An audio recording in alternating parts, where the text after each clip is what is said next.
Move up into a couple of the first rows here. I need better access to you as we go through these books.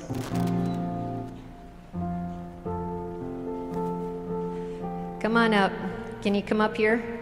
Because I need better access to you.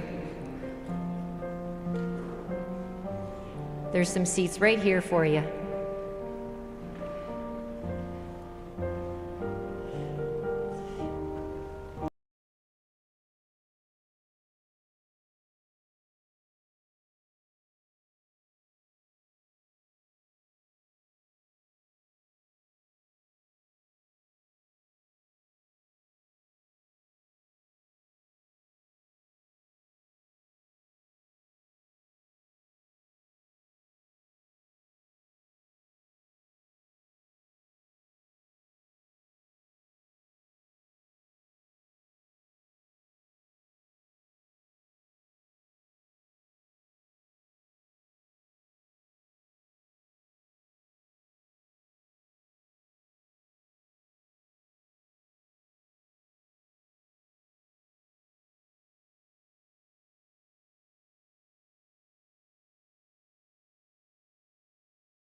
All right.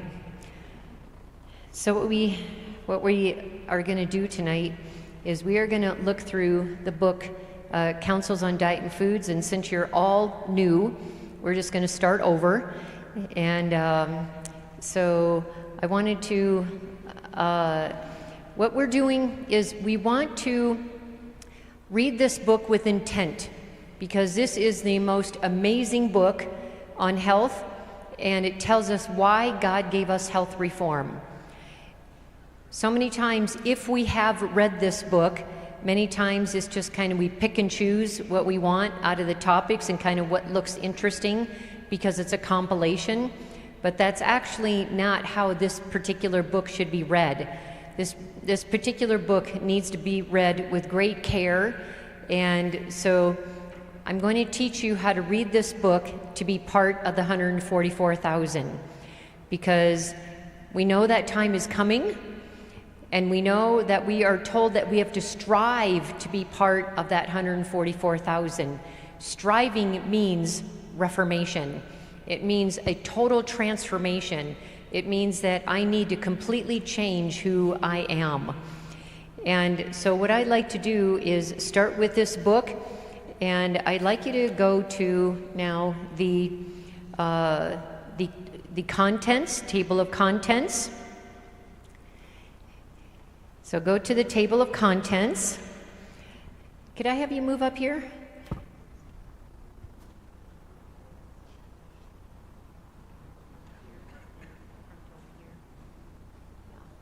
Because otherwise it's too hard to keep in track of people. So the first couple of rows would be really nice. Come on up. Come on up right here. All right. Do you need a book? Okay. Okay. So the table of contents, let's go through these.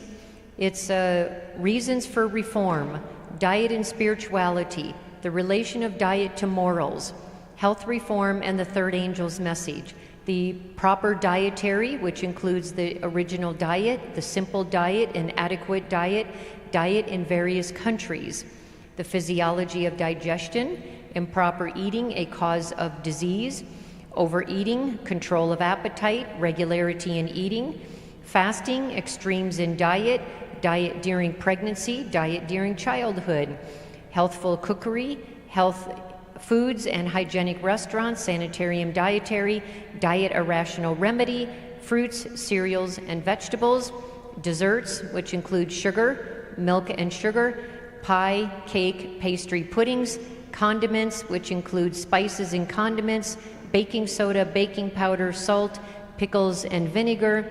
The fats include butter, lard and grease, milk and cream, olives and olive oil, and proteins, which includes nuts and nut foods, eggs and cheese, flesh meat, beverages, which includes water, tea, coffee, cereal substitutes for tea and coffee, cider, fruit juice, teaching health principles, instructions to be given on health topics, how to present the principles of health reform, cooking schools. The appendix then includes the experience of Ellen White as a health reformer and a statement by James White relating to the teachings of health reform, and then the general subject index.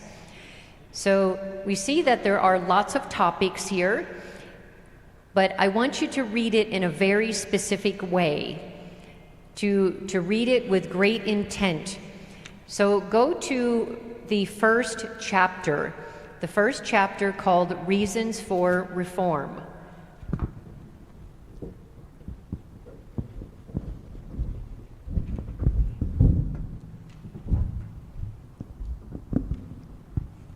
Okay, everybody there? Now, I want you to notice that there are 3 sets of numbers in this book. The first set that you're going to see on the right-hand page, on the upper right, is page 13. So you see page 13 on the upper right page. Now that is page 12, isn't page because it's your title page, but that is the page number for this particular book.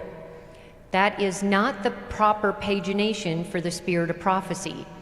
So if something you are reading says go to Counsels on Diet and Food 77, you're not looking at that page, okay? So that is the page number for this particular book. If you want to know the proper pagination, you'll notice on the left-hand column and the right-hand column, you see that there are grayed out numbers in brackets. Those are actually the proper pagination. Now, it may be above, before or after, in reality, a sentence. So if something says page 77 and it's right between 78 and 77, it actually might be on 78, so it's not perfect, but it's pretty good. So, but it'll always be within like a sentence of one page or the other. So that's your second set of numbers that you are going to see on this page. And then the third set of numbers that you are going to see, do you see how paragraph 1 is numbered here? Just right under the title? Yes. It's got the page number. Now that is the paragraph number. So that's paragraph number 1. And this book goes from 1 to, I believe, 822 in sequential order until you get to the back of the book, until you get to the index. Once you get to the index of Ellen White's experience, it starts over with number 1 again. I will always be referring to the paragraph number. I will never be talking about the proper pagination, and I will never talk about your page number. Your page number in your book is different than my book, so it doesn't do any of us any good. So we're going to always go to the paragraph number. What I want to do is, because you guys are all new here, I'm just going to go through some examples here. So I'm just going to open up to any page, and I want you to go to number 65. So go until you find 65, because I want you to know where I'm talking about. Did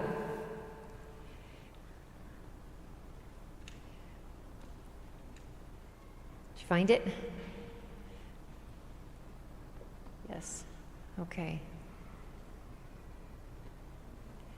You got it? 65. You got it over here?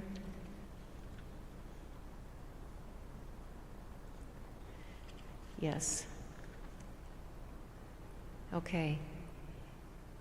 You got it here? Okay. Are there any more books, Leslie? Oh, there's 3. Okay. Okay, so what I'd like you to do is read me now the first sentence. Everybody go ahead. Read the first sentence.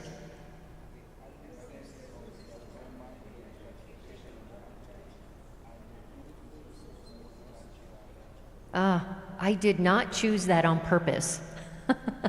I just happened to open the page and that's what came up. But isn't that amazing? Appetite.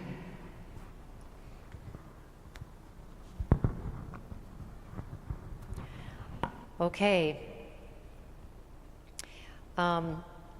So now let's go to number 281. 281.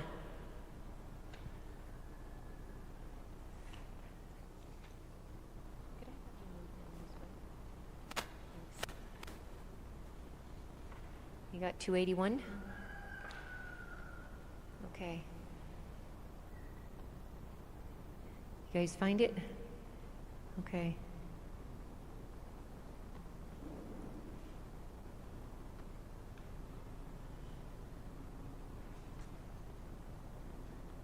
Did you find it? Good. You got it? 281? This is 419.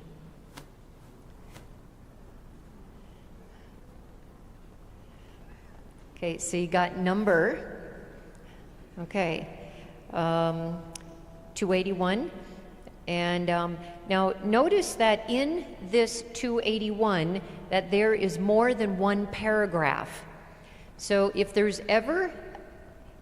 I take you to a paragraph and it's got more than one paragraph, I'm going to say 281 paragraph 2 or paragraph 3 or 4.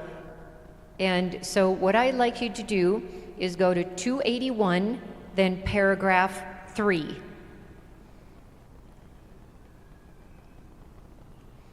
So go to and read me the first sentence.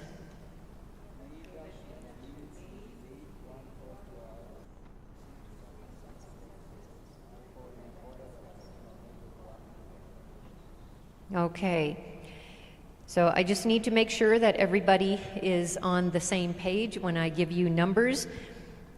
Pretty amazing information in here just by 2 sentences here, hey? Okay, so now go to 364.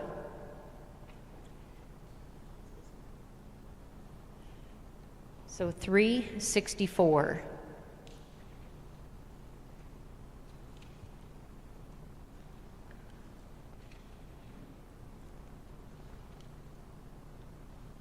Yes. You got it?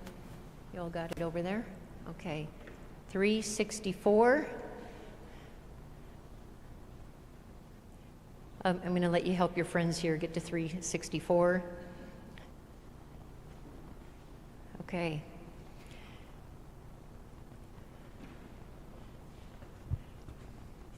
Okay, so this is 364. And go to paragraph 4 and read me the second sentence.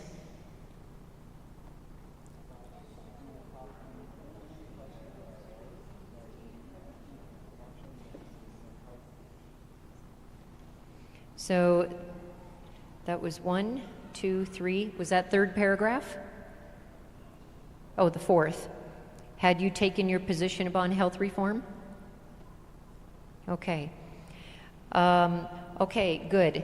And then now let's go to 465.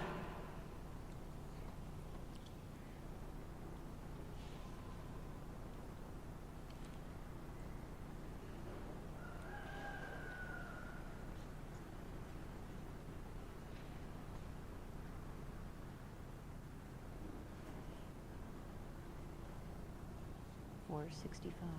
Okay. All right.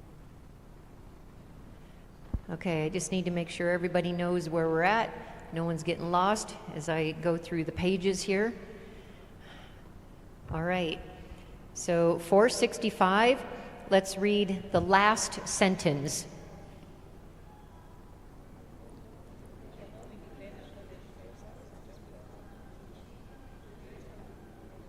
Okay, excellent. So I think that you guys got a hang of this. Now, what I'd like you to do is to go back to chapter 1. It's called Reasons for Reform. And I find a blank page, whether it's in the front cover or one of your blank pages. I'm going to give you 10 rules in which how to read this book so you can get the most information out of it. Because when most people read this book, they just kind of read it and don't really think too much of it. And they just kind of bulldoze through the principles here, and they don't actually stop to think about what they're reading. So I'm going to give you 10 principles.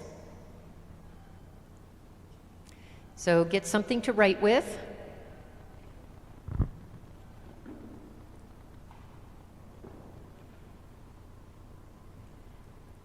You have something to write with?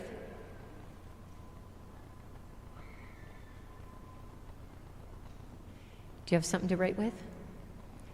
Does anybody have an extra pen or pencil that a student could borrow?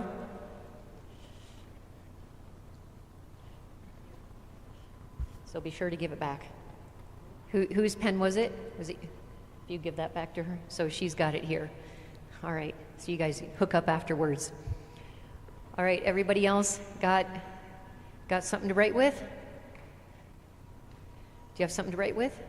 Does anybody else have an extra pen or pencil? Okay, he's got an extra one here, right behind you.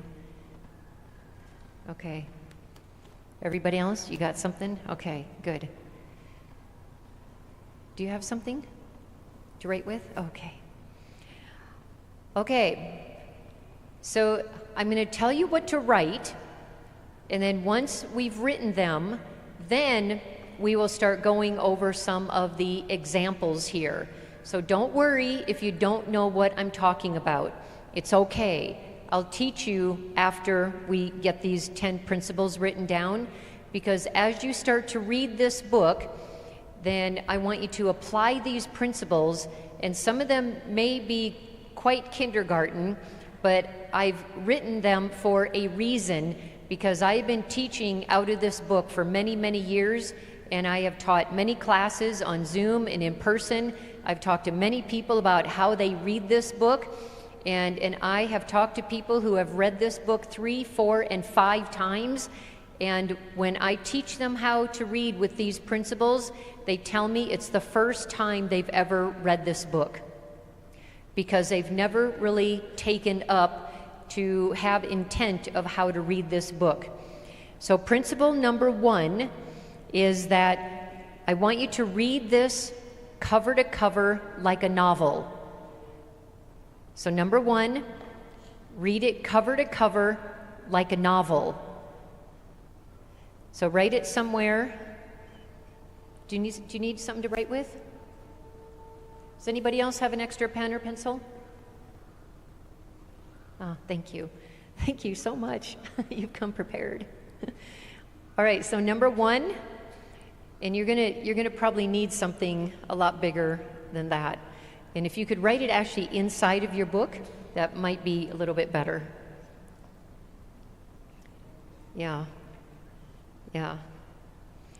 If you want to, write it on, you'll probably end up having to use several of those, and you can transpose them later if you wanted to do that.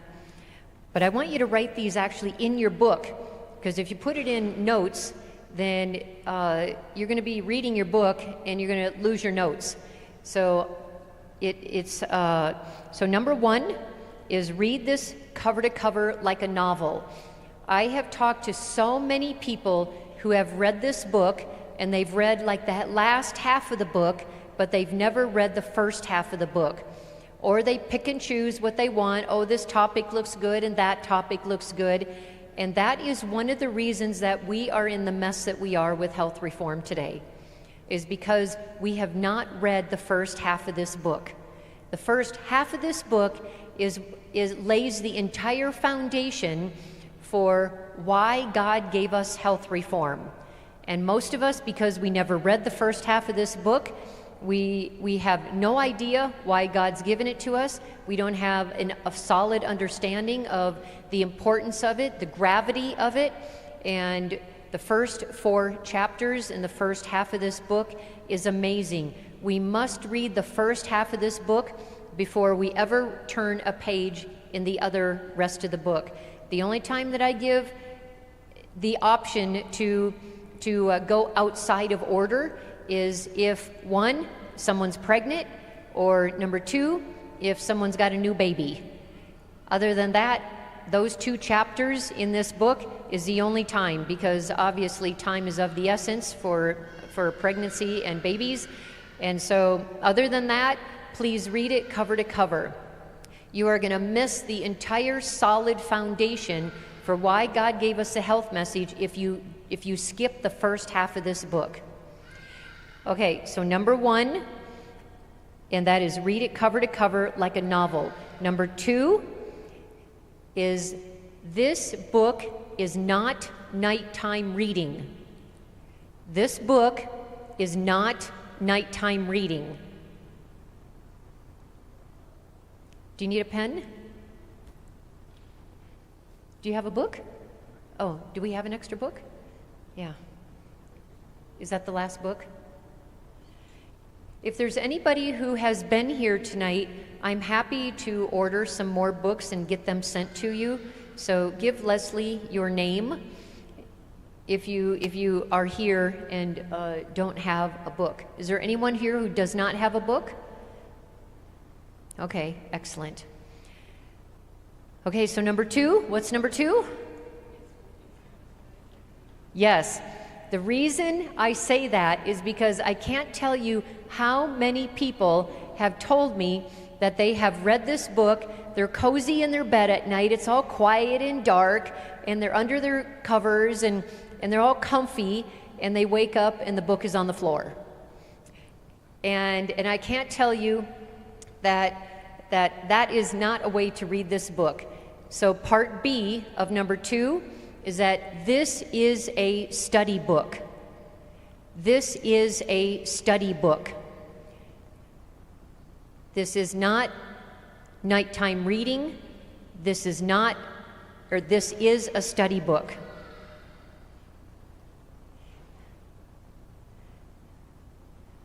Okay, you got that? So number 3 is I read chapters 1 through 4 with extra intent.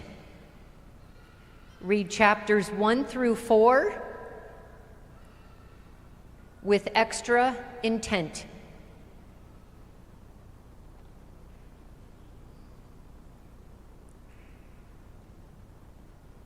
Okay? Read chapters 1 through 4 with extra intent. And I'm going to show you how to do that, because that's number 3. So the next few principles are now how to do that. So number 4 is, one of those principles is, I want you to highlight anything that sticks out to you in this book. Highlight anything that sticks out or pops out to you personally.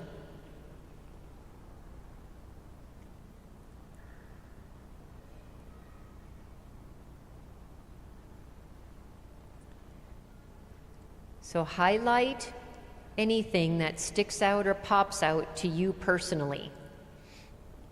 So if the Lord convicts you on something, you're just like, wow, this is amazing. If God steps on your toes, you realize, wow, I didn't know I was supposed to do this, or I didn't know this. Those, and they stick out to you personally. Okay, so the next one on how do we read these first 4 chapters with intent is number 5. I want you to highlight all salvational statements.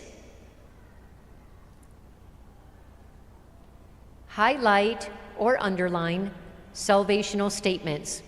If you don't know what I mean, it's okay. We're going to go through some examples here.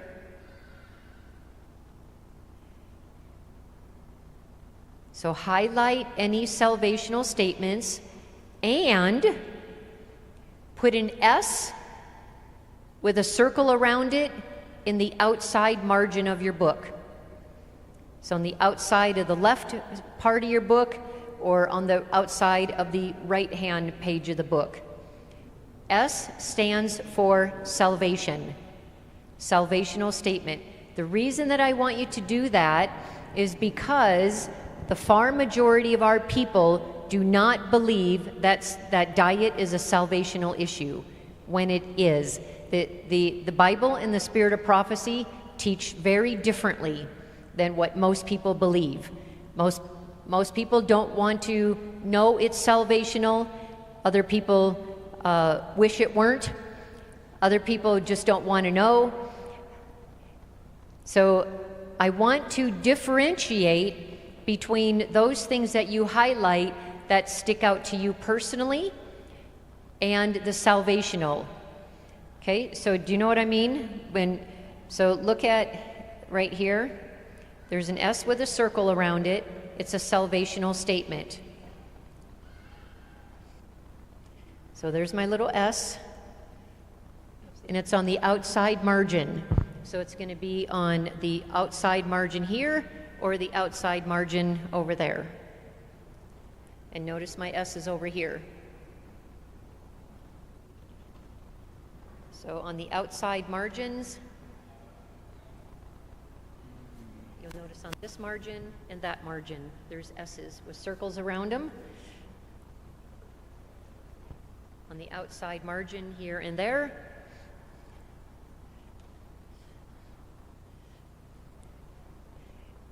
So I want, at any point, the reason that I have you do this is because you're going to hear from the pulpit, you're going to hear from family, from friends, from other church members, maybe even secular people, that diet is not a salvational issue.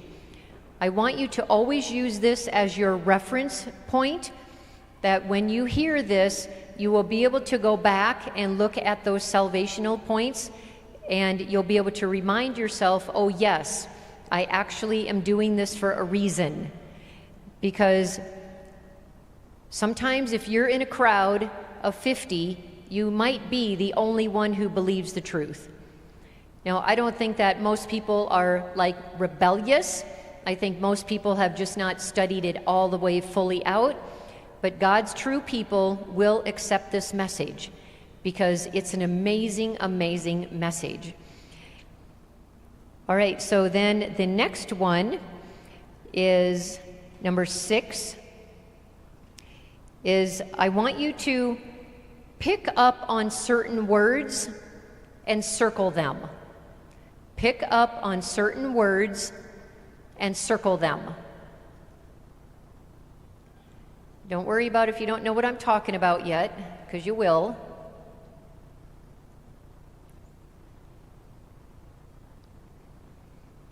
Some of those words, for example, are always.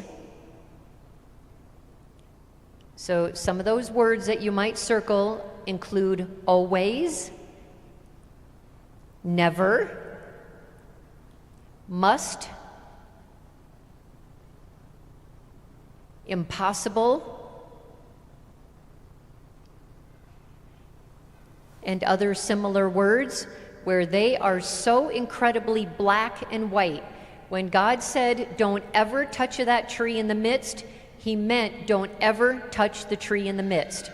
Don't eat of it, don't even go near it, don't touch one little tiny blade of one leaf on the corner of that tree. When he says never, he means never. When he says something is impossible, he literally means it is impossible. And so many times we have a tendency to think that I'm an exception to the rule. None of us are an exception to the rule. And so and there's going to be, so let me explain this a little bit more. These are also going to be other words that when you pull that word out of that sentence, that all of a sudden it really brings power to that sentence or the whole concept or principle of what's being taught here. You might even pull out the word the when something is the or primary or only.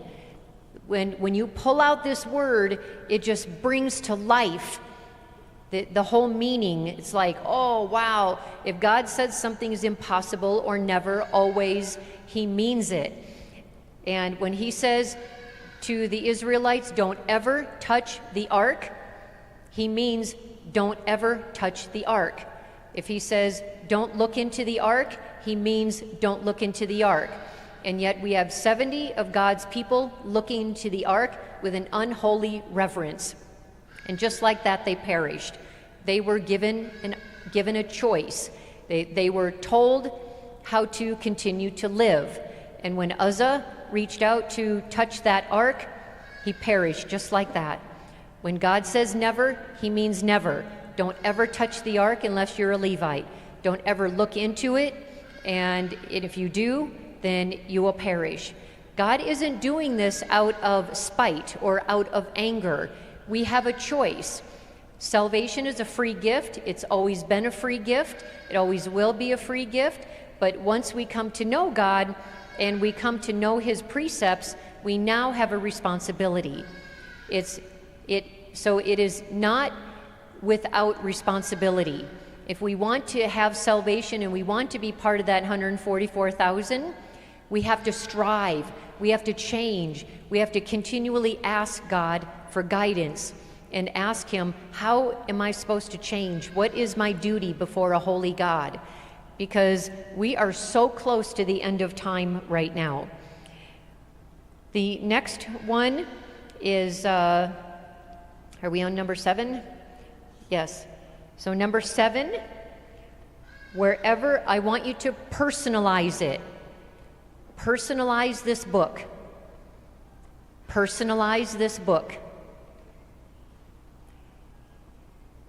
Personalize this book. When you read the words, this is what I want you to write. When you read the words, all, when you read the words all, everyone,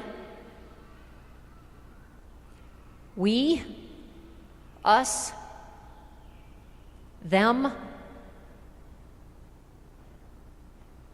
God's people,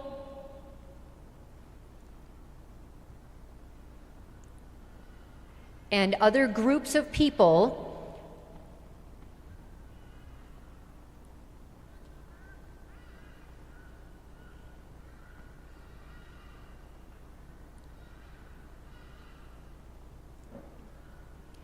I want you to replace it. So replace it with I, me, he or she, depending on who you are, or your name.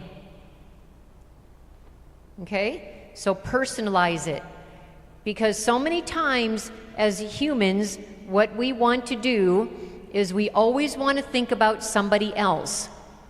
But see, we're after the making of the 144,000. God isn't after the things that you're doing right.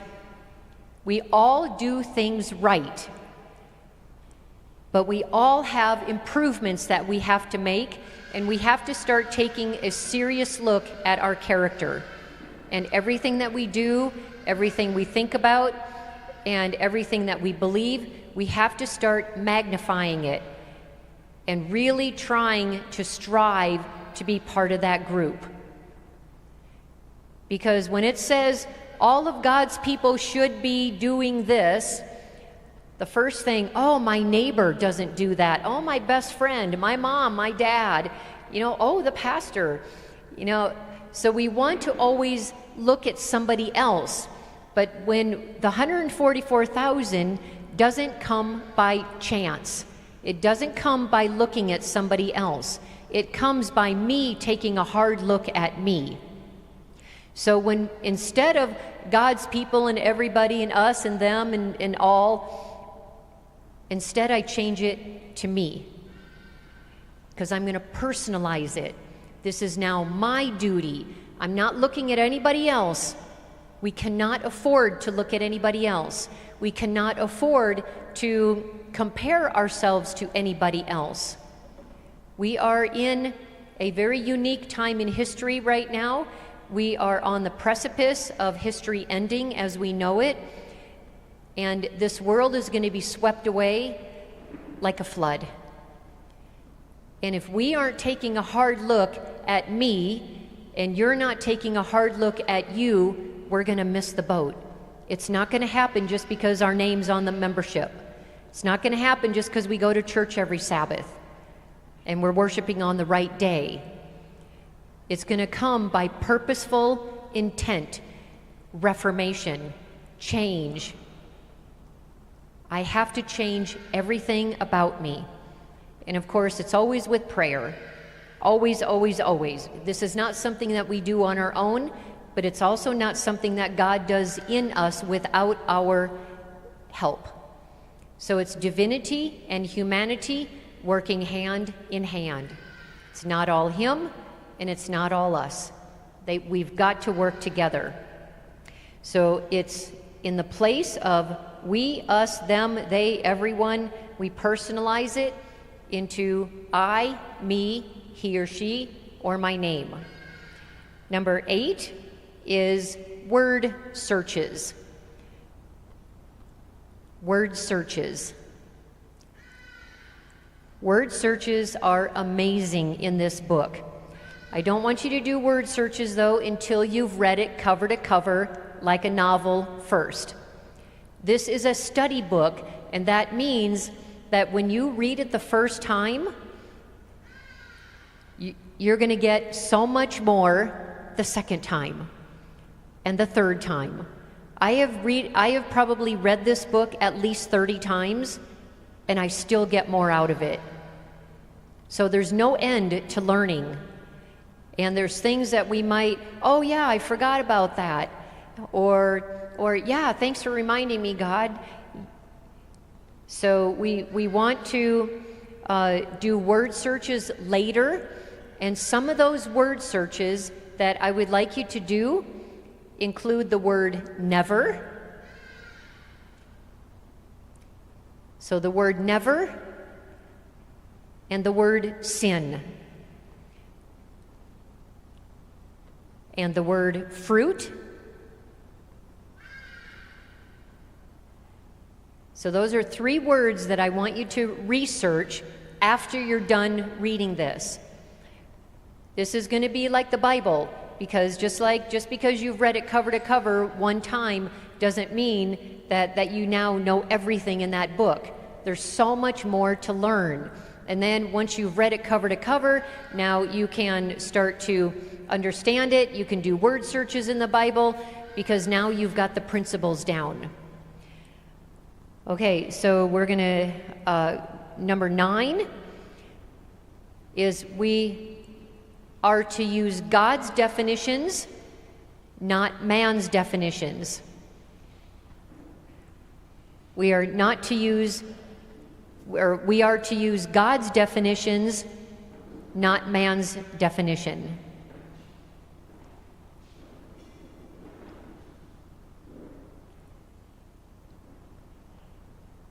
And I gave a few examples last night.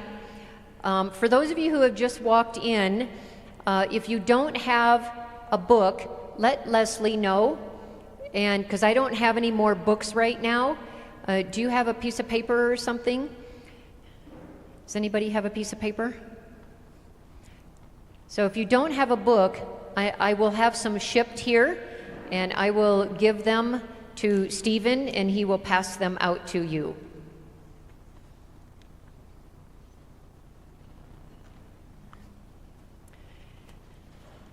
So raise your hand as she walks by you. Is there anyone that doesn't have a book? Okay, there's one person way back in the corner. Oh, there's 2, 3. Okay. All right. I'm going to give some examples for word searches, for using God's definition. Now, would you say that somebody who is a raw fruitarian, are they extreme? Are they extremists? Yes or no? Yes or no? Are they extremists in your opinion? Okay, I have some honest people shaking their head yes. What about the rest of you?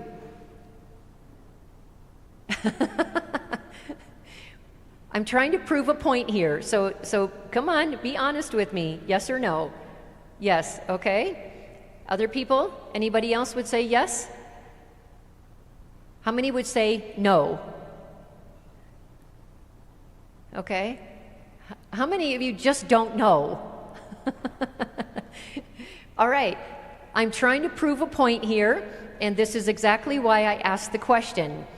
So a raw foodist is someone who would only eat raw food, and they would not eat anything cooked.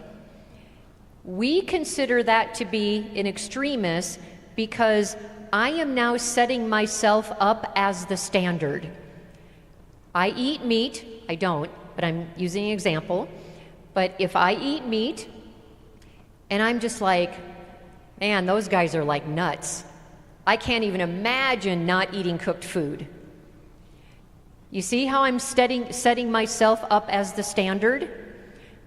I'm expecting everybody else to be where I am.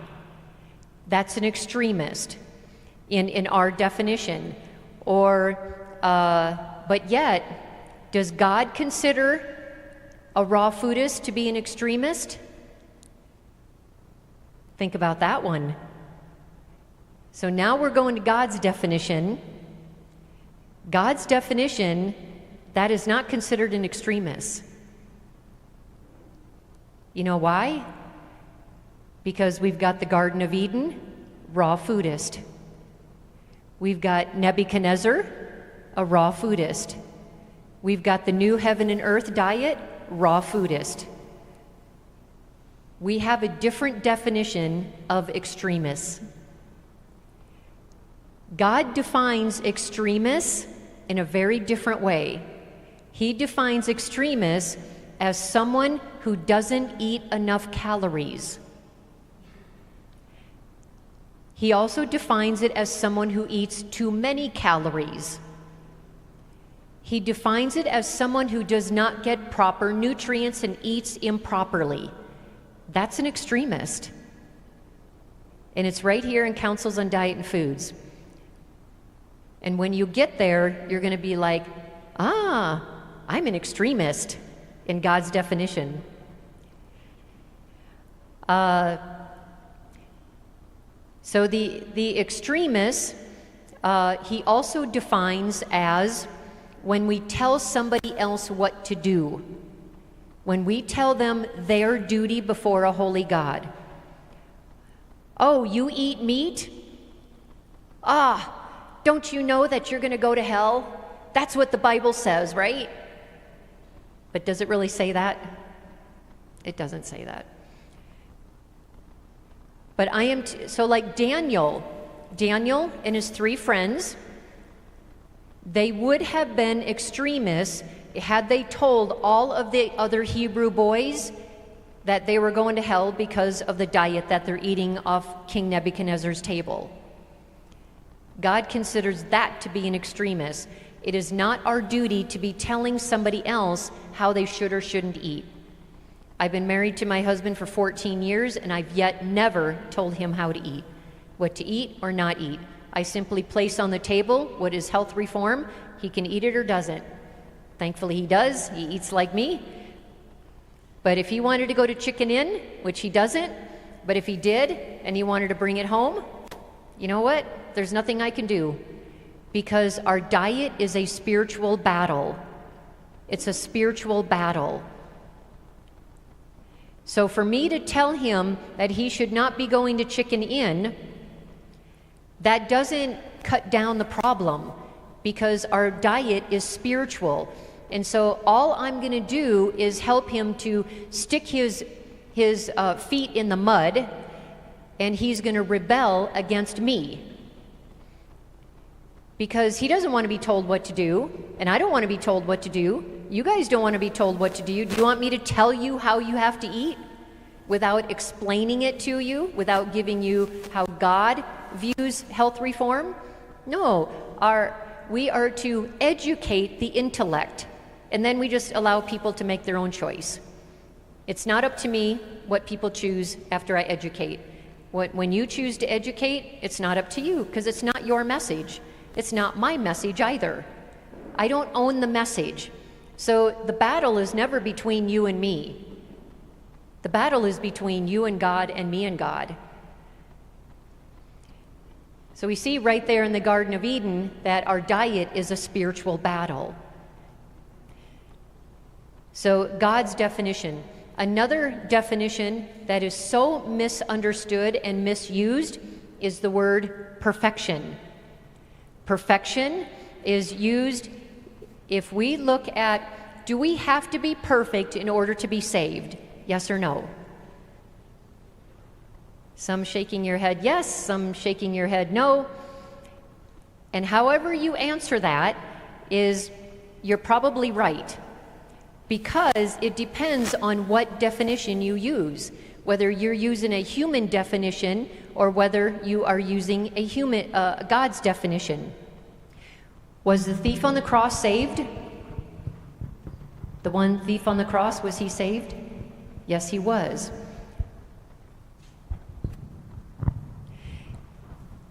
But doesn't Jesus say that we have to be perfect in order to be saved?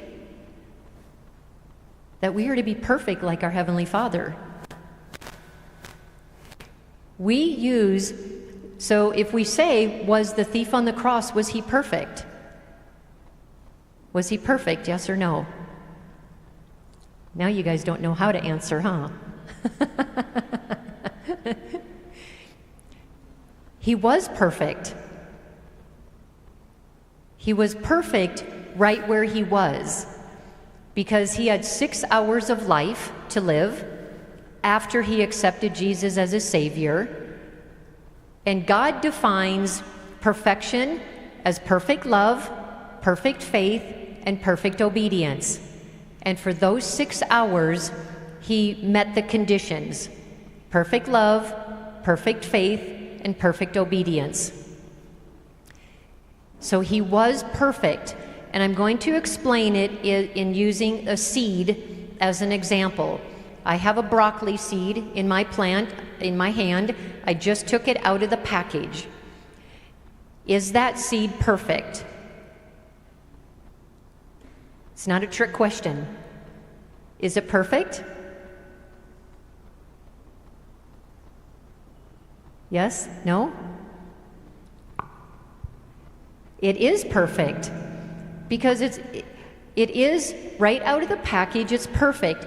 I can't expect that broccoli seed to, right out of the package, be, as soon as I open the package, it's a full-blown broccoli plant that I'm going to harvest today. So I can't expect a seed that I just took out of the packet to be a full-blown broccoli plant. Now, once I plant that seed and I add water to it, and 10 days later, the sprout is now this tall. Is it perfect? Is that seed perfect if it's this tall after 10 days? It is perfect. Yes, it is. Because I can't expect it to be a full-grown broccoli plant in only 10 days. It takes a few months. So if now it's 1 month and I'm just starting to see little tiny shoots of broccoli, it's not full-blown yet, is it perfect? Yes, it is. It's perfect right where it is. You see, God doesn't compare any of us to one another. We don't make it to heaven by Him comparing us to one another.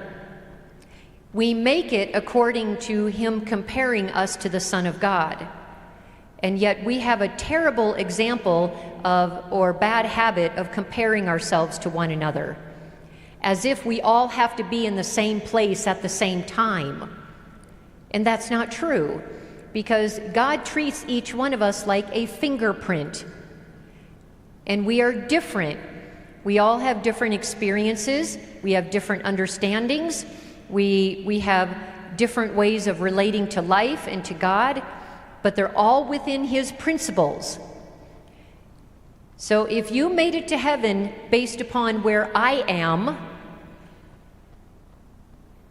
my guess is that there might be a few of you might not make it to heaven. But if I have to be where maybe a few of you are, I may not make it to heaven. So we can't compare ourselves, because the thief on the cross is like the most powerful sermon right there on what it means to be saved. And so that word perfection, yes, we do have to be perfect in order to be saved, but you and I, as humans, we use a different definition of perfection than what God uses. You look at my foibles and you say to me, you're never going to make it to heaven. But I look at you and I look at your character foibles and I'm like, I don't know how you're ever going to make it to heaven. You see, we look at each other and we see our character flaws. Do you think the thief on the cross had a ton more character flaws? He did. He would have had a lot. But during those 6 hours of life, he was that perfect little 6-hour sprout that he grew there during those 6 hours. You see, that's perfection. God could not expect him 6 hours of just being planted in the ground, and now he's this full-blown broccoli plant. That would be totally unfair of God, right? Totally unfair of him. So there must be a different definition than what we use, and there is. There's different definitions in the Bible of perfection. I'm going to first give you some examples using a different word, and that other word is forever. If I say that it took forever to do my homework, does that literally mean that it took forever? No, it means that it took me longer than normal. And when I wanted to get outside and go out to lunch with a friend of mine, so it took much longer than normal. It just took me forever to do my homework. But then also, Sodom and Gomorrah is an example of a forever burning fire. Is it still burning today? No, because forever, the definition is until it's all burned up and there's no fuel left for it to burn. So you kind of get my drift? And then another definition of forever is that we will be reading the Bible for 10,000 years and forever beyond, and yet never learn one simple truth, because there's so much to learn. That's a totally different kind of definition of forever than it took forever to do my homework. Okay? So you got the principle here? There is, when we use the word perfection, there is one definition called absolute perfection. Absolute perfection is related only to God. God does not judge us because we don't have absolute perfection, because it's attributable only to Him. That's His character trait, is absolute perfection. He has never sinned before. He will never sin in the future. He is absolutely perfect. None of us, or even the angels, can claim that kind of perfection. When people say, when we hear from the pulpit, or we hear family or friends or church members saying, well, I can't be perfect, what do you expect? That's the definition that they're using, and it's an incorrect definition. So when I hear people say that, I automatically know they have the wrong definition of perfection. Because we do have to be perfect, but we're using the wrong definition. There's another definition of perfection, and that is our nature perfection. Nature perfection, we are also not judged upon. God does not judge us for our nature. We have an imperfect nature, which we inherited after sin from Adam. It's our nature. We have a pull towards sin. Okay? God does not judge us upon that. We aren't guilty automatically because of Adam's sin. We're guilty because of our own sin. The nature that God, perfection, we will get nature perfection at the second coming for those who are saved, those who are raised at the first resurrection. That's nature perfection. That's in the twinkling of an eye, in the snap of a finger, is he will take away that nature to sin, or that bent to sin, at his second coming. So he will never account us guilty for something that we can have nothing to do with. We can't change our nature. There's nothing that we can do about it. It's our bent towards sin. But what God does account us guilty for is our Christian character perfection. It's our character. It's my choice of how I choose to live my life. It's the choices that I make between morality of what's right or wrong. This is, and we do not have Christian character perfection right now, but by the end of probation, let the just be just, let the unclean be unclean, the pure be pure, let them be however they are. At that point, this is what we are working towards with the 144,000, where every decision that we make is going to be a decision as if Jesus himself made it. The only way to get there is through prayer, reading, studying, being willing to change, allowing convictions to come in, taking a hard look at ourselves and our character foibles. It's a different kind of perfection than what we have attributed perfection to. We right now, all of us, we have Christian character maturity. That's what we have right now, Christian character maturity, and we're on our way to having Christian character perfection. If I am a drinker and an alcoholic, and I have a bad habit of beating my husband up every night when he's sleeping, I would say that's a character flaw that I need to change. When I am born again and I come to know Christ, Christ will remove that filthy character, that filthy rag from me, and he will convict me that I should not be beating up my husband. So Christ never leaves us where we are when we come to him. He's always changing us. He's always trying to improve us. Does this make sense?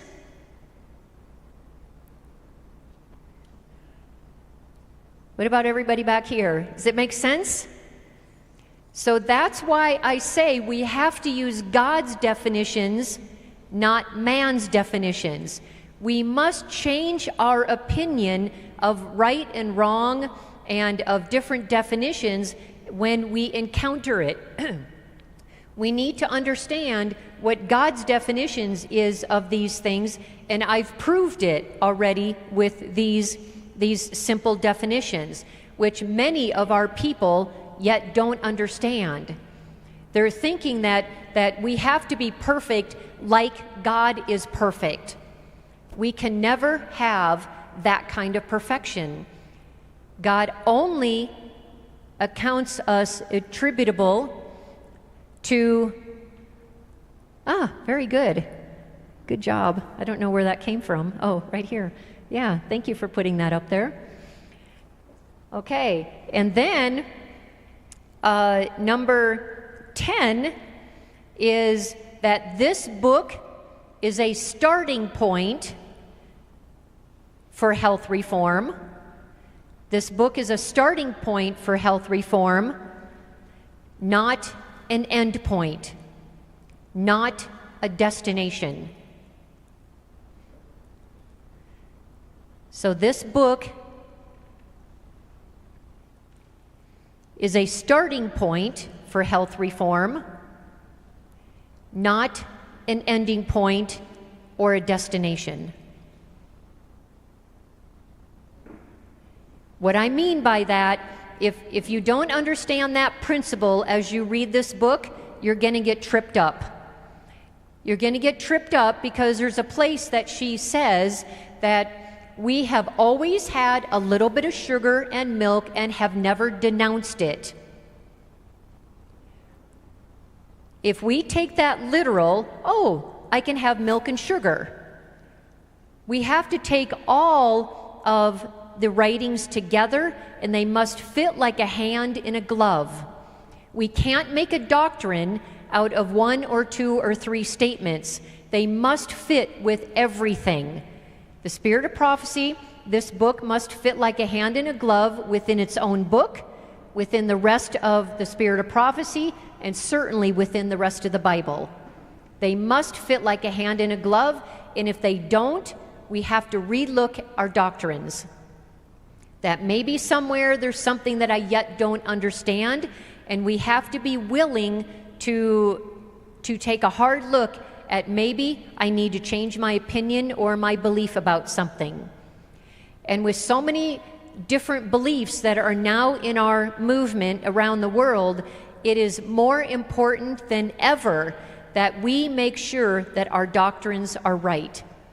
That means that we must maybe need to fast and pray all night long and study with others who believe totally different than us. When others believe different and you get true believers and they truly believe they're right, true believers would be more than happy and willing to get together and fast and pray until a resolution is sought. That's what the reformers did. That's what our early pioneers did. They fasted and prayed. They did not care who was right or wrong. It was completely irrelevant. What they cared about was what is truth. And that's all we should care about too. Otherwise, if we want to hang on to something that we believe and we're not willing to fillet open our understanding or our belief with an honest study, we may want to take a pride check or an ego check. And we need to lay that ego and that pride and that arrogance down and stomp it out. Literally stomp it out. Because pride, arrogance, and ego are Satan's characteristic traits, and we have to get rid of them. Because we are on this earth right now in order to prove that we are safe to take to heaven. That we are safe to take to heaven. And that 144,000 will not have any pride, no arrogance, no ego. And when we lay those down and we humble ourselves before the Lord, He then raises us up. We never raise ourselves up. We let Him raise us up. When we vindicate Him, He vindicates us. It's a two-way street. Okay. Now, any questions on any of these?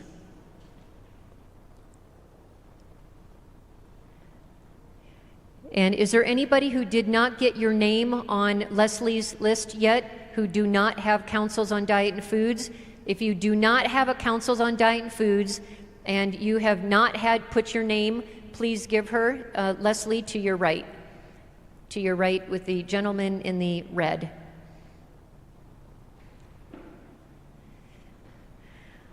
All right. So what I want to do now is let's go through some examples of salvational statements. And I'm just going to go through a few of them here. And this is going to be your homework now in chapters 1 through 4. And I'll let you know right now that in chapters 1, you're probably going to get between 30 and 60 S's. Between 30 and 60. Many people get like 60. When you go to chapters 2 and 3, you're going to get even more. These first 4 chapters are truly foundational. They are amazing. And if we don't understand these first 4 chapters, we are going to lose out. We're not going to understand the second half of the book, and then we're just going to be following health reform, just thinking that it's not a salvational issue. And anyone who was not here on Thursday night, it was recorded, and I went through the Bible from Genesis to Revelation, giving example after example, using only the Bible, example after example, where God's people had a diet test again and again and again and again. We've got Adam and Eve had a diet test. We have after the flood, or during the flood, there was a diet test. We see the world was lost because of diet. Adam and Eve lost salvation because of diet. We see that many people in the Exodus of the Hebrews lost salvation because of their grumbling for the flesh pots of Egypt. We see that Daniel had a diet test, and all of the other Hebrew young men, they had a diet test. We see that Nebuchadnezzar had a diet test. We see that only 4 young men passed the diet test. All of the other young Hebrew boys did not pass the diet test. They lost their salvation. We see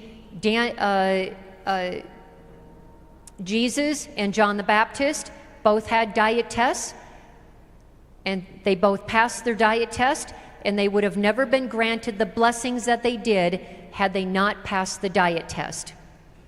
We see that even the Church of Laodicea has a diet test right there in Revelation 3:20-21.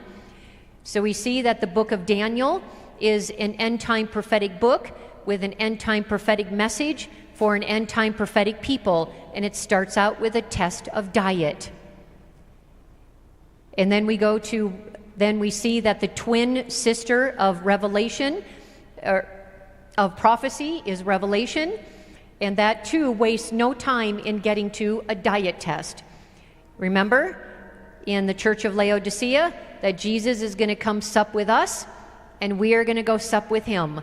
That's our diet test. We went over that last night, so you can listen to the recordings, and if anyone needs the links, you can talk to Stephen.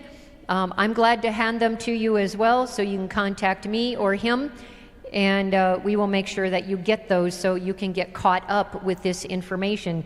We have been already, for those of you who have missed, for whatever reason, you've missed literally hours of talk on the Bible, and mostly the Bible. Almost everything I talk about, the foundation comes right from the Bible, because health reform is right in the Bible. We don't need the spirit of prophecy, though it's wonderful to have, but we actually don't need it because it's right there in the Bible. But because we're not thinking critically, God has given us now the spirit of prophecy. So we need to retrain our mind. Let's go to we're going to go to number 9.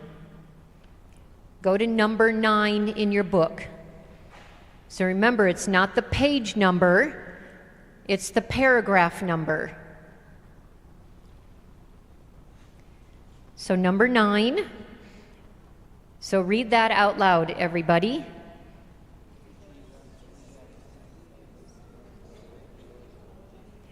Wait, is it our? My, yes. So start over.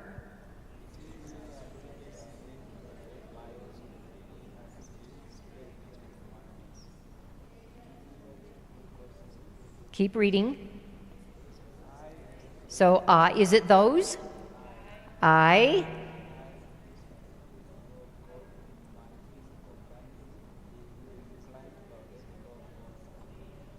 Okay. So, yes, it takes practice to use the word I, because we're not looking at everybody else. We're trying to be part of the 144,000 here. I'm trying to find where my foibles are. I'm trying to find where I need to improve my character.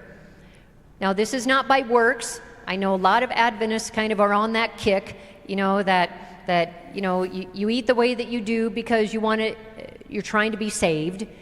But we don't eat that way because we're trying to be saved. We eat this way because we are saved. And Jesus says that if you love me, keep my commands. And Genesis 2:16 and 17 tells us that God commands our diet.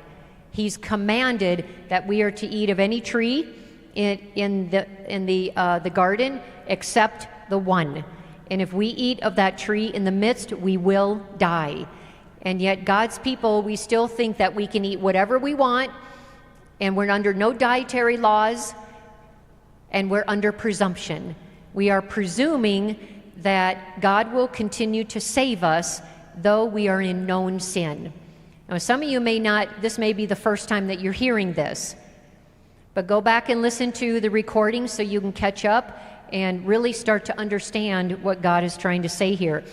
So, tell me now in number 9, is this a salvational statement? Okay, it is a salvational statement, and why? Somebody tell me why.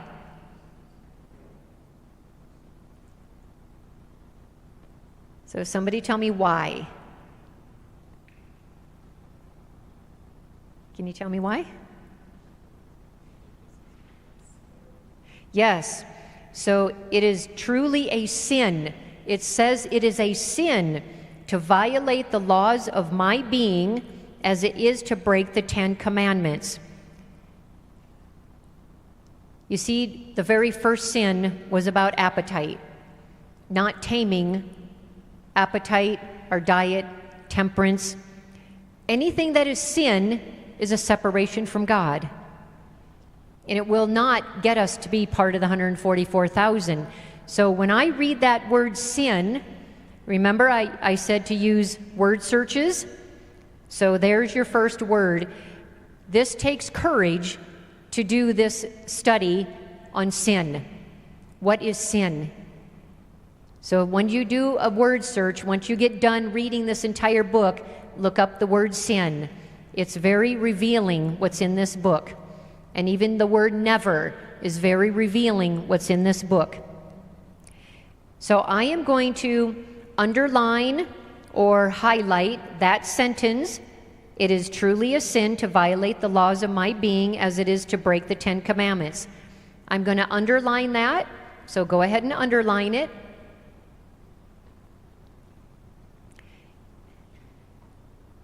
Underline that first sentence in number 9. Circle the word sin, because that when I pull that word out, it brings a new definition, a new depth to this statement. It is a sin. It's a sin to violate the laws of health. It's a sin to violate the laws of health.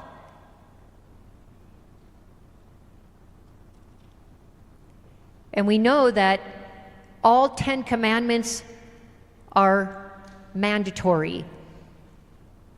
Not 9, not 8, not 99% of them, all of them.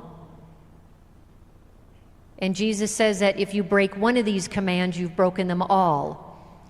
So we can try to keep the 10 commandments as much as we want, but right here it tells us that if we are breaking the laws of health, it's the same thing.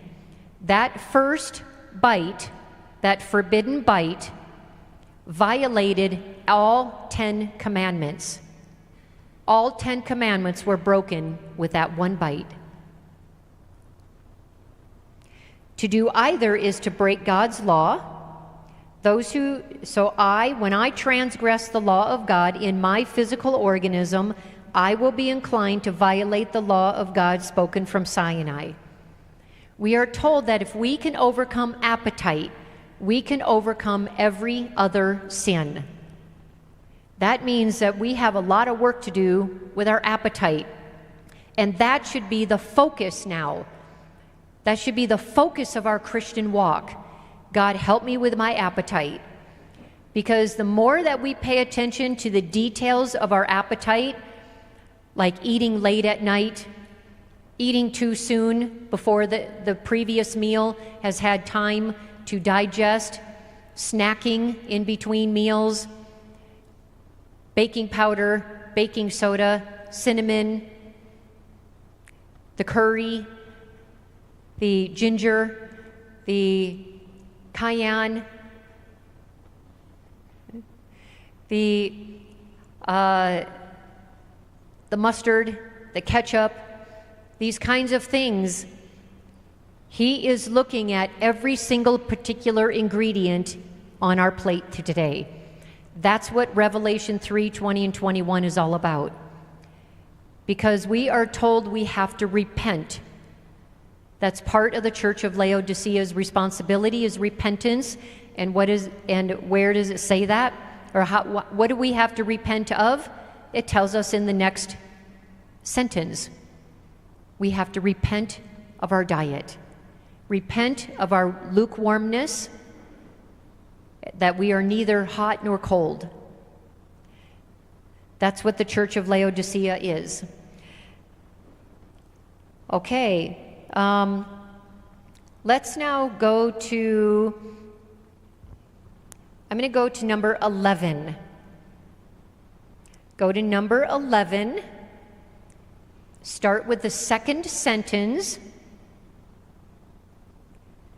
Now it says, the majority of diseases which the human family have. Okay, the human family, I'm going to personalize this. So read from that point, the majority of diseases, start with that, and then go to the end of the paragraph. So go ahead. The majority of diseases which I have been, yep, go ahead.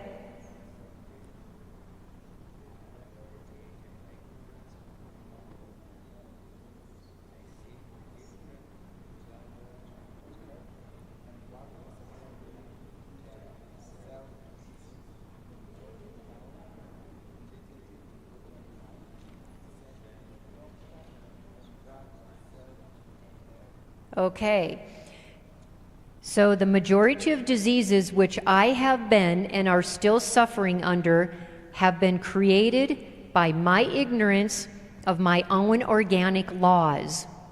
I seem indifferent in regard to the matter of health and work perseveringly to tear myself to pieces, and when broken down and debilitated in body and mind, send for the doctor and drug myself to death. Is there a salvational statement in here? There is. So where is it?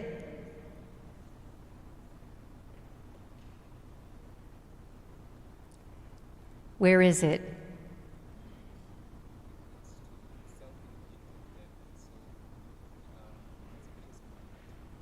Yes. So very good. So that last line, when I drug myself to death, if I kill myself, is that a breaking of the commandment? Yes, it is. And which one?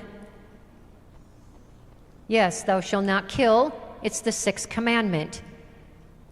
So whether I kill myself quickly with a noose, with a gun, with a knife, or whether I kill myself slowly, day after day, by the food that's on my plate and my fork, I am counted just as guilty as if I killed myself immediately. We went over those quotes on day 1. So if you're new to this, then go back and listen to the recording. But it's amazing. We will be accounted guilty even if we commit a slow suicide with our fork. And we end up with chronic disease, and we end up dying a miserable death. Now keep in mind too that God is a God of mercy. So if we have a disease and we have chronic disease and we come before God and say, you know what, Lord, I just didn't understand. Please forgive me. And do you think God will understand and he's going to forgive us? Do you think he'll forgive us? Absolutely he will. So just because we have a chronic disease doesn't mean that we're lost. But the problem is if we don't repent and change and dig. We have to dig for the truth. All right, so I would be underlining that. I would definitely be underlining drug myself to death or drug themselves to death. I'd be underlining that. And I would also be putting an S in the outside margin with a circle around it. And I would also put the sixth commandment. The sixth commandment. I'd be putting that there. All right, let me just go ahead and look at a few more. Okay, go to number 38. Number 38.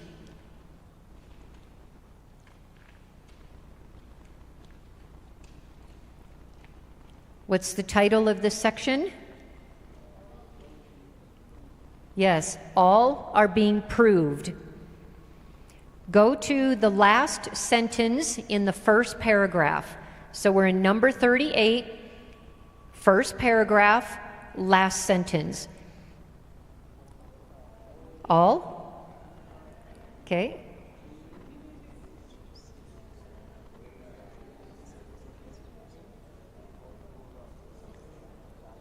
Yes. So I am being proved to see whether I will accept the principles of health reform or follow a course of self-indulgence. We've got a huge responsibility here. We are being tested just like Adam and Eve, just like the Israelites with the manna, and they wanted the flesh pots. Just like the flood, in Matthew 24, Jesus says that the world was lost to the indulgence of appetite, drinking and eating to excess. A whole world was lost minus 8 people because of appetite. They had their diet test. Jesus had his diet test, the most severe one of all, 40 days of fasting. He was almost to the point of death. He was willing to starve to death in order to prove to you and me that we can overcome appetite of every kind. The appetite of what we see, what we listen to, what we watch, what we read, what we hear, what we eat, all of it. We're being proved. All are being proved. The next, so that is a salvational statement. I'd be underlining that or highlighting it, and in the outside margin, I'd be putting an S with a circle around it.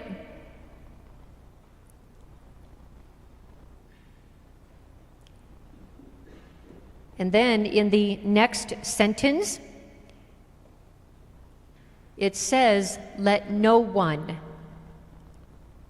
but I'm going to personalize it. May let Dr. Janie think that she can do as she pleases in the matter of diet. So let no one think that he can do as he pleases in the matter of diet. Let me realize that I cannot do as I please in the matter of diet. But before all who sit at the table with me, let it appear that I follow principles in the matter of eating, as in all other matters, that the glory of God may be revealed. I'd say that first sentence, you see, we're thinking critically. Do you see that the first sentence is a salvational statement? Do you see that? Yes? No? Do you see it? If you think critically, it says, let no one think that he can do as he pleases in the matter of diet. Think critically. Because we're asking ourselves of every single question or every sentence, is this a salvational sentence? And if there's something that I can't do, then that's a violation of the laws of health or of God somehow. So that is a salvational statement. So I would be underlining that first sentence because it's a salvational sentence, and be putting an S in the margin with a circle around it to signify that it is a salvational statement.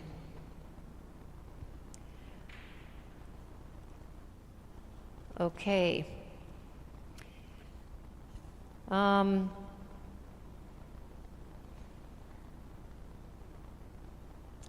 Go to number 41.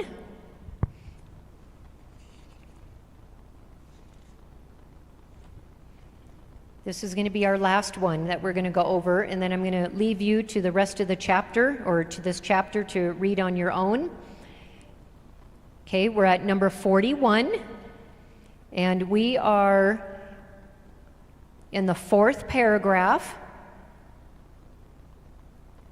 So just for the sake of time, I'm going to read this. So those who have received instruction, so me, regarding the evils of the use of flesh food, tea and coffee, and rich and unhealthful food preparations, and who are determined to make a covenant with God by sacrifice, will not continue to indulge their appetite for food that I know to be unhealthful. God demands. Oh, sometimes we get our back up with that word. We don't want to think that God demands anything, but here he does. God demands that the appetites be cleansed. He demands. I would say that's a pretty similar word to command. He commands that our appetites be cleansed. For those of you who weren't here on in one of the mornings, we talked about the heavenly sanctuary and the body temple, and you can listen to that recording and see that we are living in the antitypical Day of Atonement. We are living, if we don't understand what the Day of Atonement is, then we're not going to know how to apply that for today.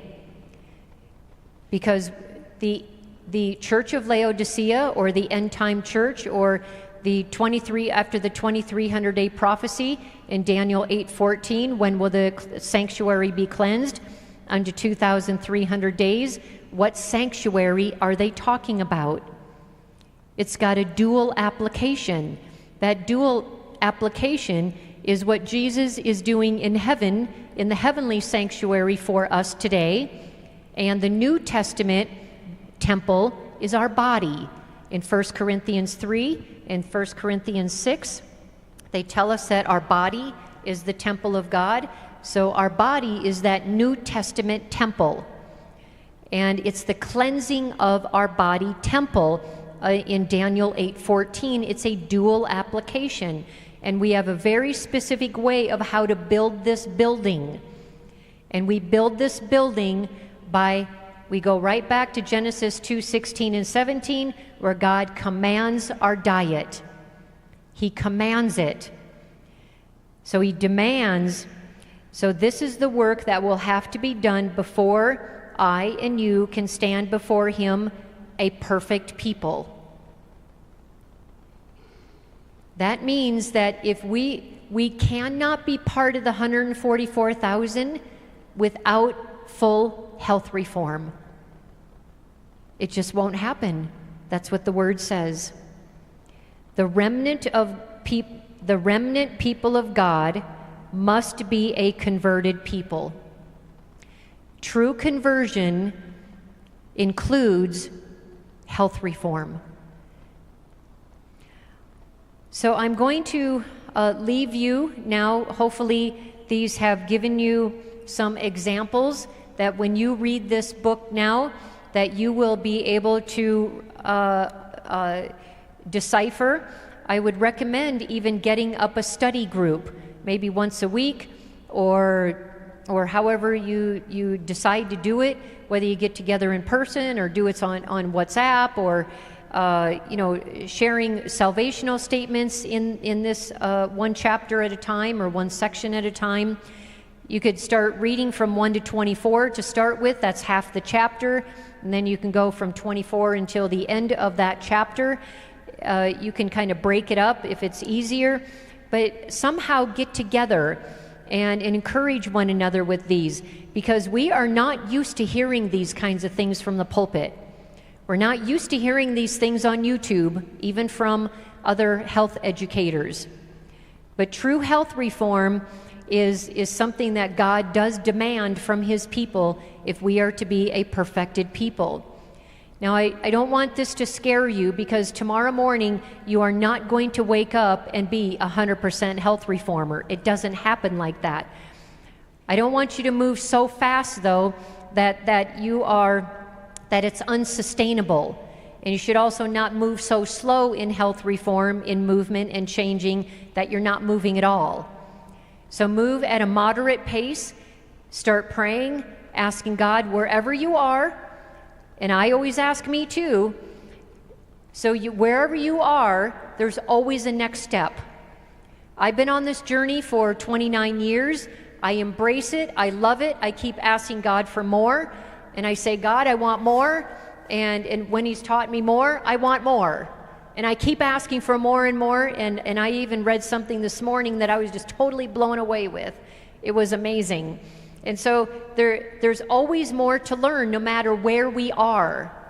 There's always another step, because health reform is progressive from now until the end of time. And that is either before when the Lord comes or when we die, whichever comes first. We always are growing. And too many of us, we think that it's a destination. I'm a vegetarian. I've arrived, and I don't need to change anymore. I'm good. Or some of us, I'm a vegan. Hey, I'm good. I don't need to change anymore. I've arrived. That's not health reform. Or I'm a whole food plant-based person. That's also not a reformer. God doesn't call us to be a vegetarian. He doesn't call us to be a vegan. He doesn't even call us to be a plant-based. He calls us to be health reformers, which includes all of these plus more. And the plus more is our meal timing. Breakfast is our largest meal of the day. Our lunch is our next smaller meal.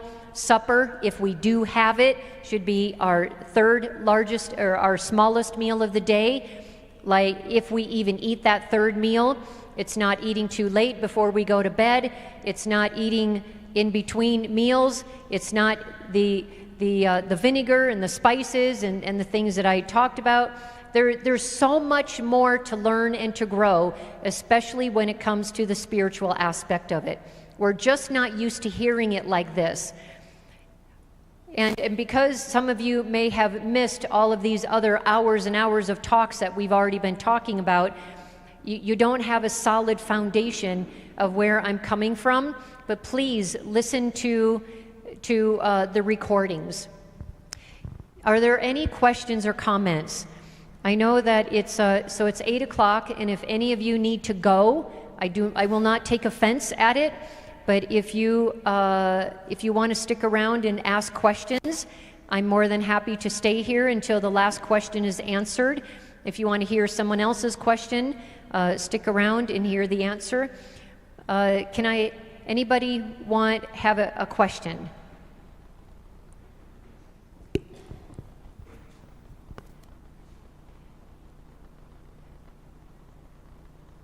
Anyone have a comment?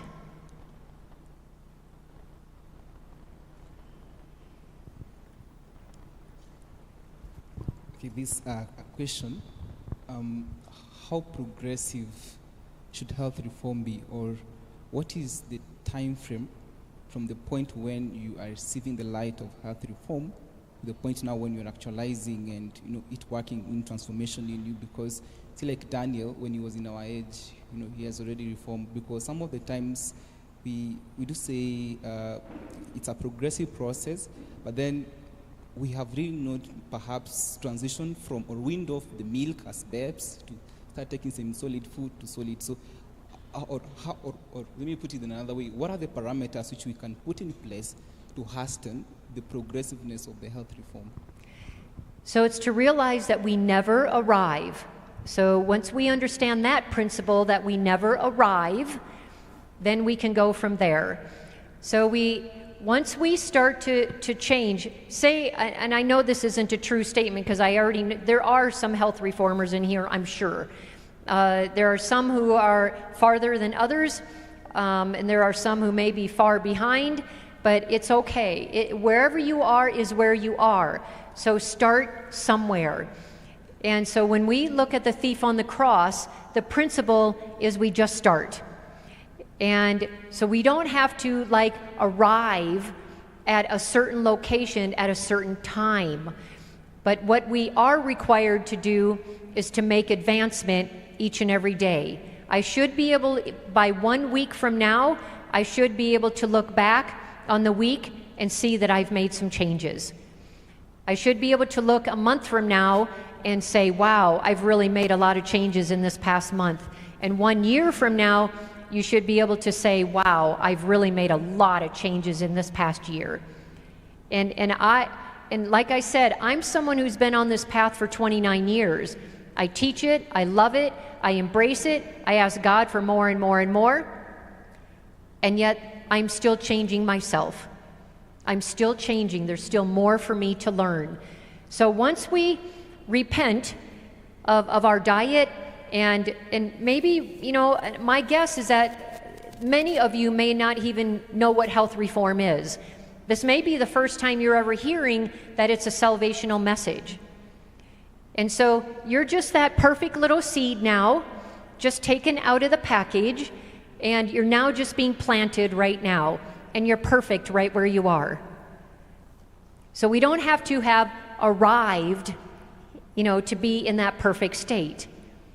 We make salvation sometimes so difficult, and we look at this perfection like it's really scary. It's really not that scary. It's not that big of a deal as long as we're following Christ. It's perfect love, perfect faith, and perfect obedience.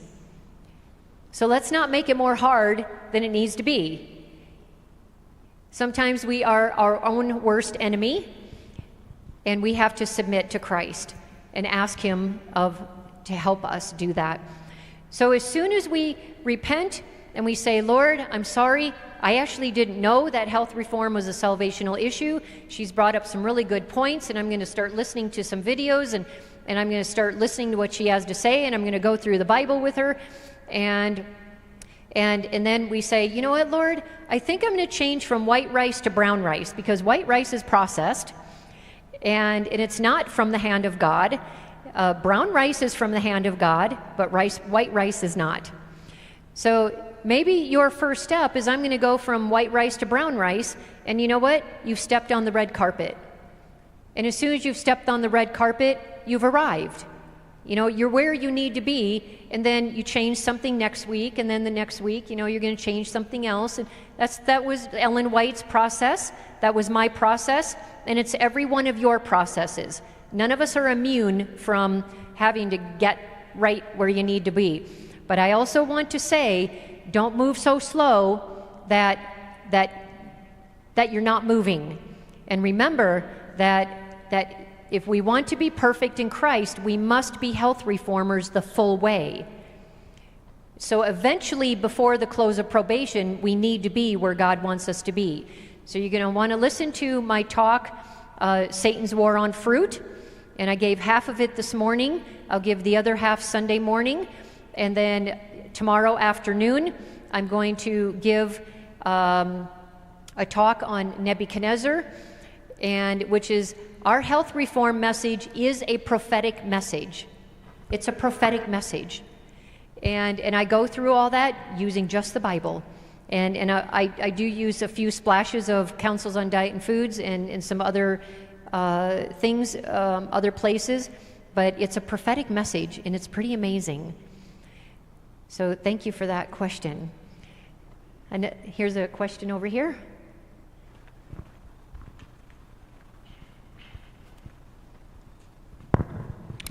Thank you for the opportunity. I just have a question concerning the B12, vitamin B12.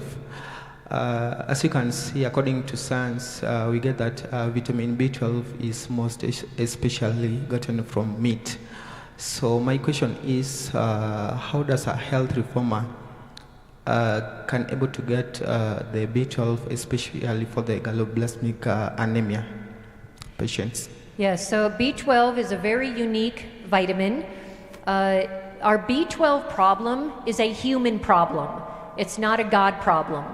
God took care of B12 for us, just like He's taken care of vitamin D. We don't get vitamin D from our food, we get it from the sun. We don't get so God took care of the vitamin D. So that's the principle of which I'm going to go on. God is also taking care of vitamin B12. But we as humans have walked away from His precepts. So that is, He has taken care of it by homegrown gardening.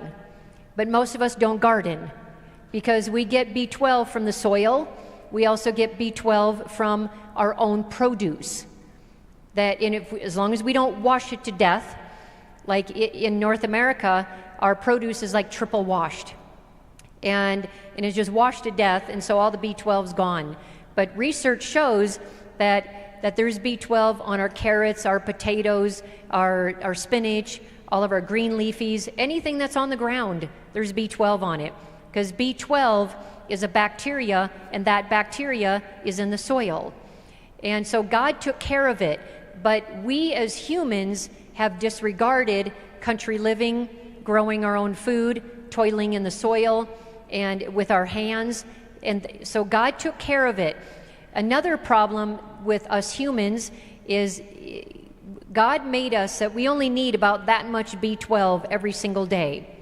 The problem when we are in utero, in mom's belly, and then mom eats a bunch of meat and dairy and eggs.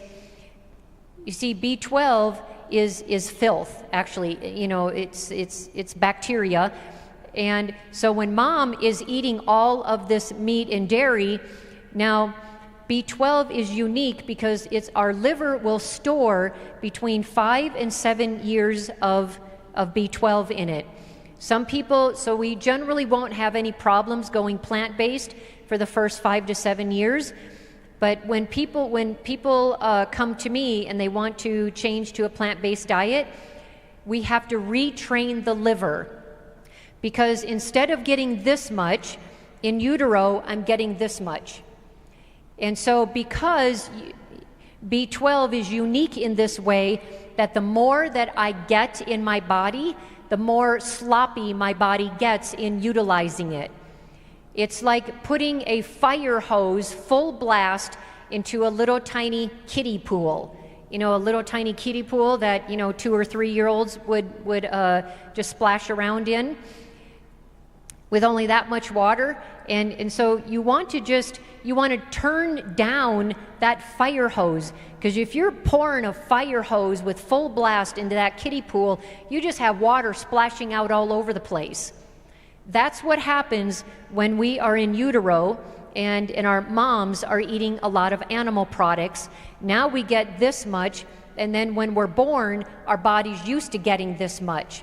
And so it's just really inefficient with it. And now I have to retrain the liver in order to utilize it more properly. And that takes years. It takes years. So I always train. I have a 1 to 1.5 hour teaching session on just the issue of B12 with anyone who's going from a meat-based diet immediately to a plant-based diet. I teach them about that people do have to take a supplement, and I recommend under the tongue, but not a spray and not something that you eat. Because most of the time, most people have intrinsic factor problems in their gut.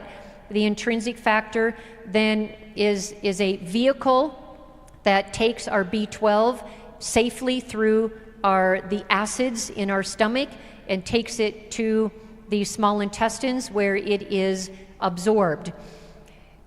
When we look at the research, we see that B12 is not a vegan issue. It is a human issue. And so when we see the research, 50% of the people are vegans and 50% of the people are meat eaters.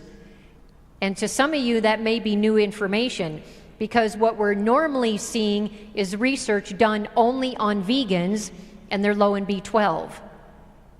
But when we compare them to meat eaters, there's just as much B12 problems in meat eaters as there is vegans. So this is a human problem. This is not a God problem. We have done this to ourselves as humanity. And when I went from meat-based to plant-based, I went at a time vegan, at a time when the world and all these health people were saying, oh, you don't need supplements. So I just never had any supplements. Well, about 5 years in, I started having some real serious problems.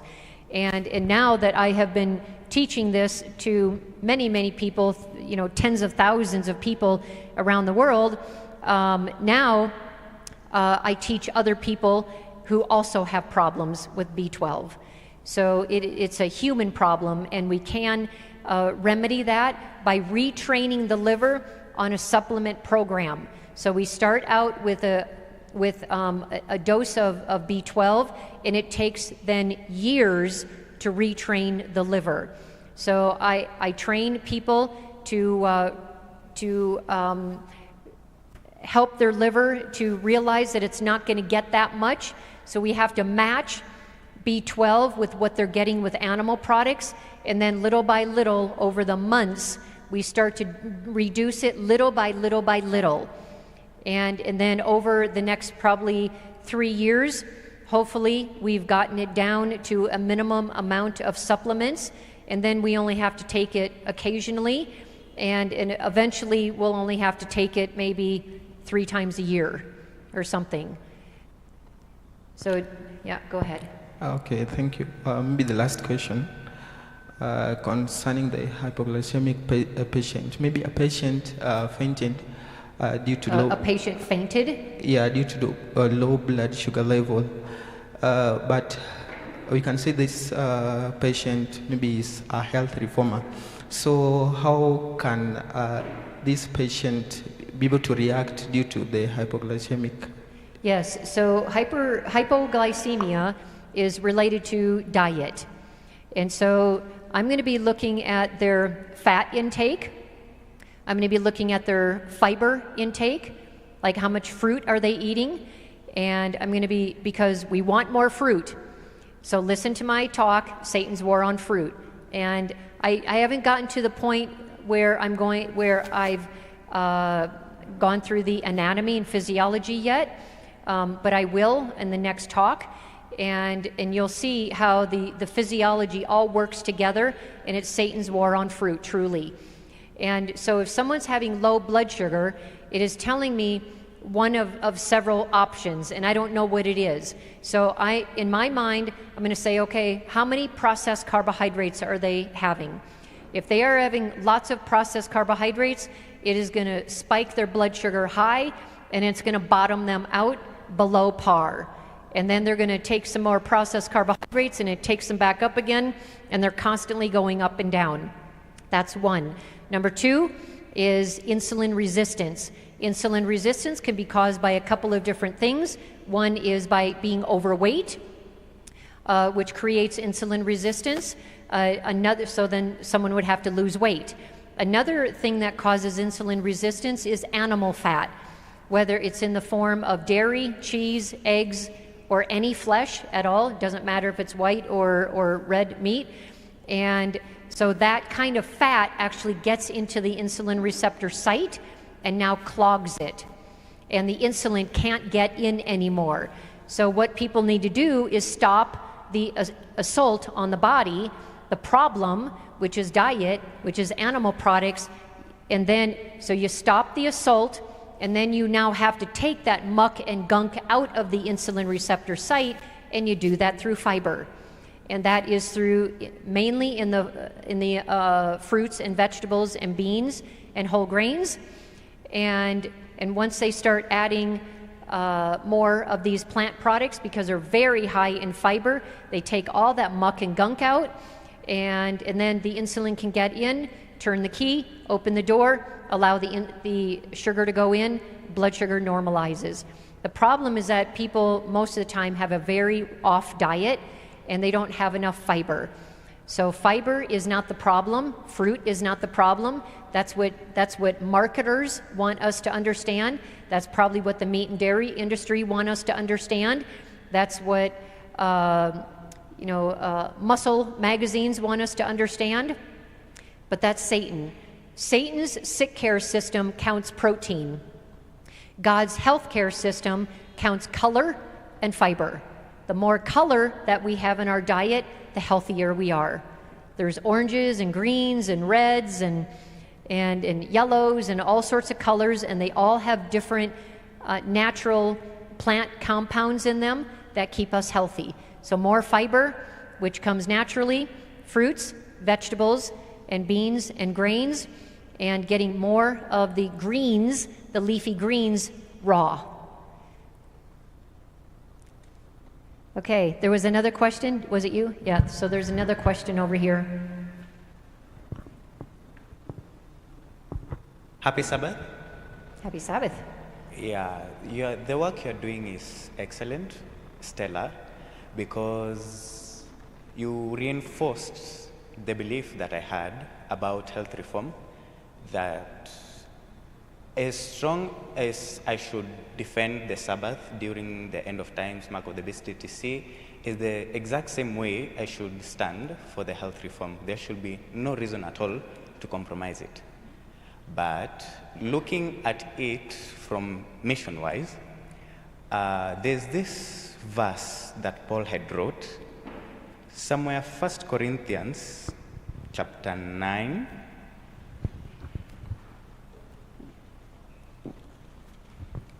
a minute. Yes, there we go. 1 Corinthians chapter 9, verse 20 to 24. Just 1 second, let me catch up. Okay.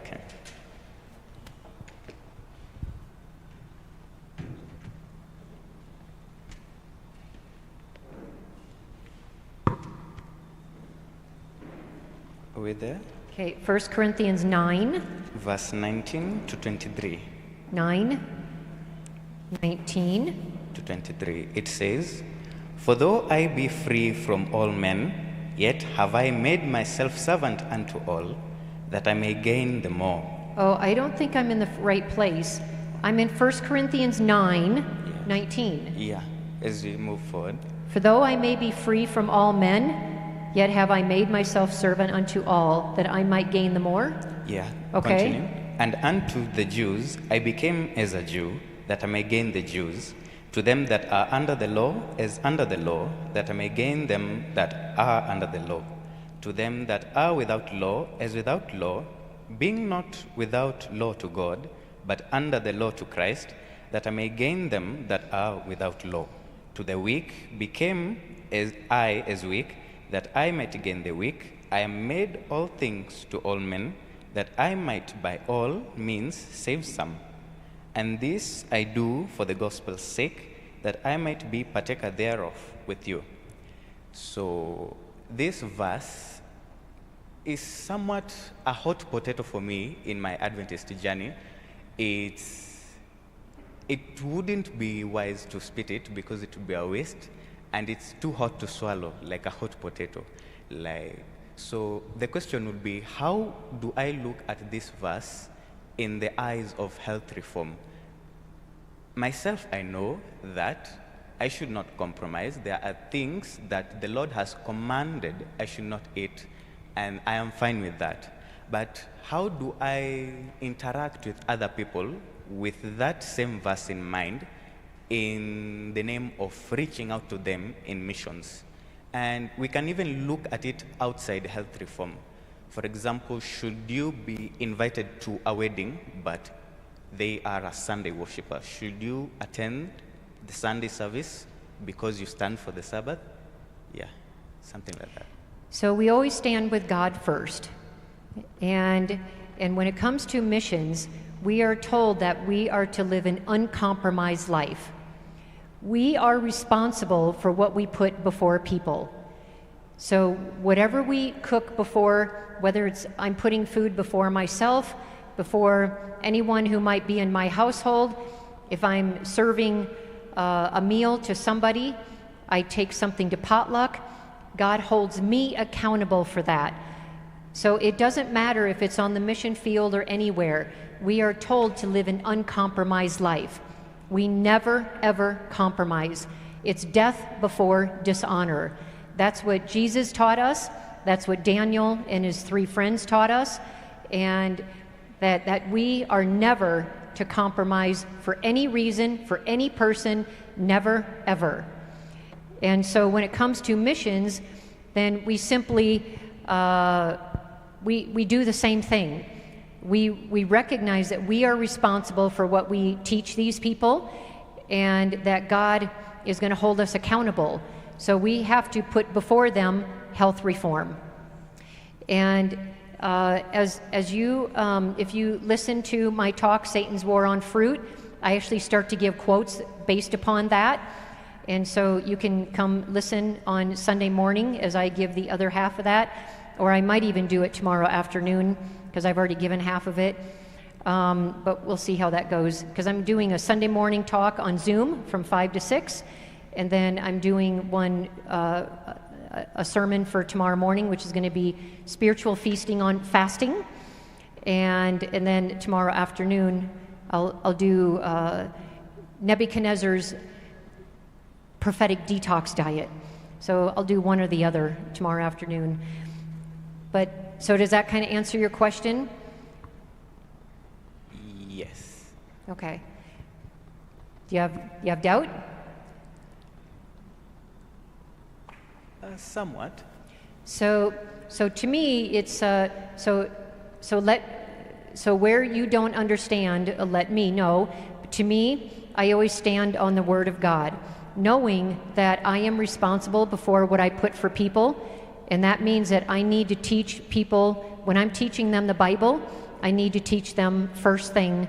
And if I'm making a meal for someone, you see, if I'm responsible, for me, it just seems black and white.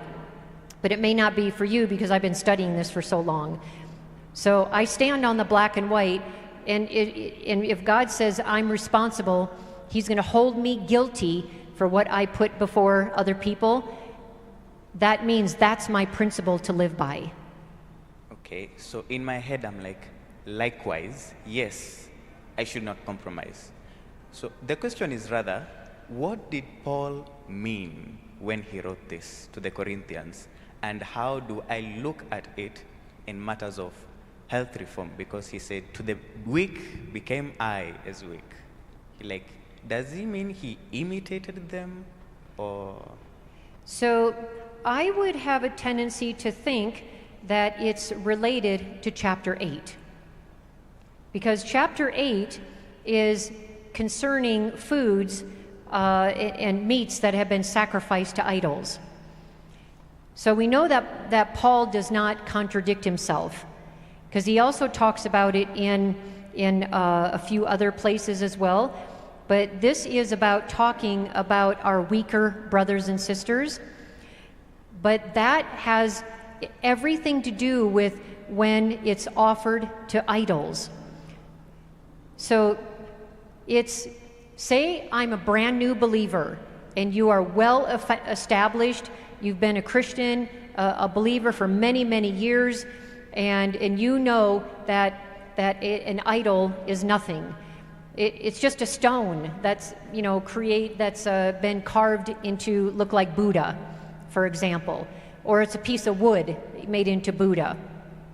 You know that when you go into a restaurant that's run by Buddhists, and there's a Buddha that's sitting right there in the doorway, and it's got food on his lap, and there's incense going, you as a mature Christian know that it's nothing. It's just like a dumb little stupid thing that man made, okay? It doesn't mean anything, because you could just chop off his head and nothing happens. You know, there's no reality to it.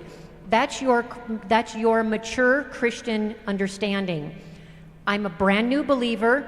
I've just come out of Buddhism, okay? Now, you and I go to a restaurant that's owned by a Buddhist.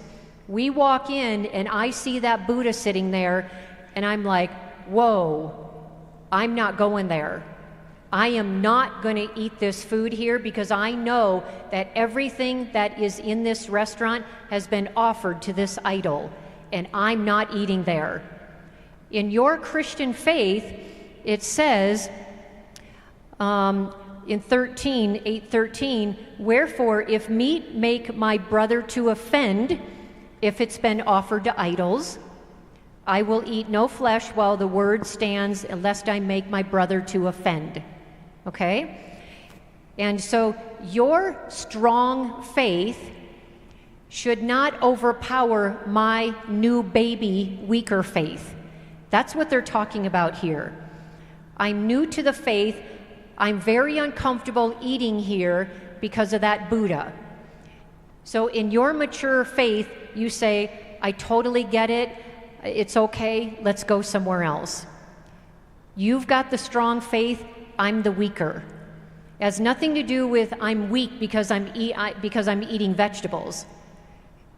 Because I can probably, at my age, I could probably be equal or faster than you guys heading up a mountain that is going to be like 600 or 700 meters straight up. Because my husband and I are avid hikers, and we hike all the time. And so this is, we have to look at, so it has nothing to do with the physical strength of how somebody eats. It has everything to do with offering foods offered to idols.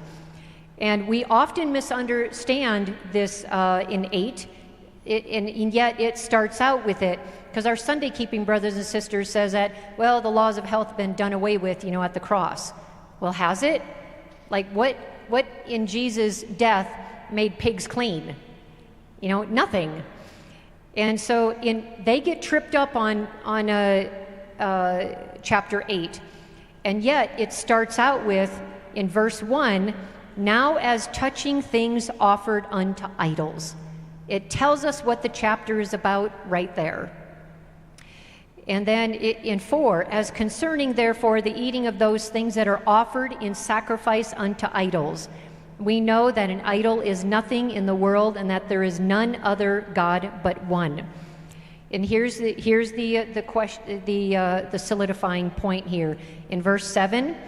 Howbeit there is not in every man the knowledge, for some with conscience of the idol unto the hour eat it as a thing offered unto an idol, and their conscience being weak is defiled. So my conscience is weak because I don't want to eat. I don't quite understand, I'm not quite solidified that idol is nothing and it's completely meaningless. So that's what is referring to here. And Paul also talks about it in 10 as well. So 8, 9, and 10, they all go together. They're all talking about exactly the same thing. Because in 10, this is now a warning against idolatry. And if we read, go to 21, you cannot drink the cup of the Lord and the cup of devils. You cannot be partakers of the Lord's table and of the table of devils. Do we provoke the Lord to jealousy? Are we stronger than he? And go to 25. Whatsoever is solid in the shambles that eat, asking no question for conscience sake. What is this referring to? Food offered to idols. So I'm going to add that here to make it clear. Whatsoever is solid in the shambles that eat, things offered to idols. asking no question for conscience sake if something has been offered to an idol. For the earth is the Lord's and the fullness thereof. If any of them that believe not bid you to feast, and ye be disposed to go, whatever is set before you eat, if it's been offered to idols. Our Sunday brothers and sisters, and some of us, think that this says I should eat anything. But we're told in 8, 9, and 10, the whole thing that Paul is talking about is food offered to idols. This does not say I can eat whatever I want or eat whatever's placed before me. Can I eat, for example, what if someone puts some pig before me? Do I eat that? No, because God says no. It was never his intention to have pigs as food.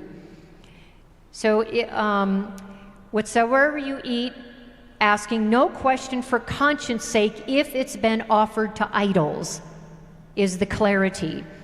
But if any man say unto you, this is offered in sacrifice unto idols, you see, that's what the topic continues to be. Eat none for his sake. So you're not going to eat it for my sake because I'm the one with the weaker faith. You're the one with stronger faith. You have to be an example for me, and that's what Christian maturity is about. I am willing to give up my liberties in order to help you on your way to heaven, or you to me, because I'm the one with the weaker faith, and you're the one with the stronger faith. And for that, so sacrifice unto idols, eat not for his sake that showed it, and for conscience sake, for the earth is the Lord's and the fullness thereof. Conscience, I say, not thine own, but of the other.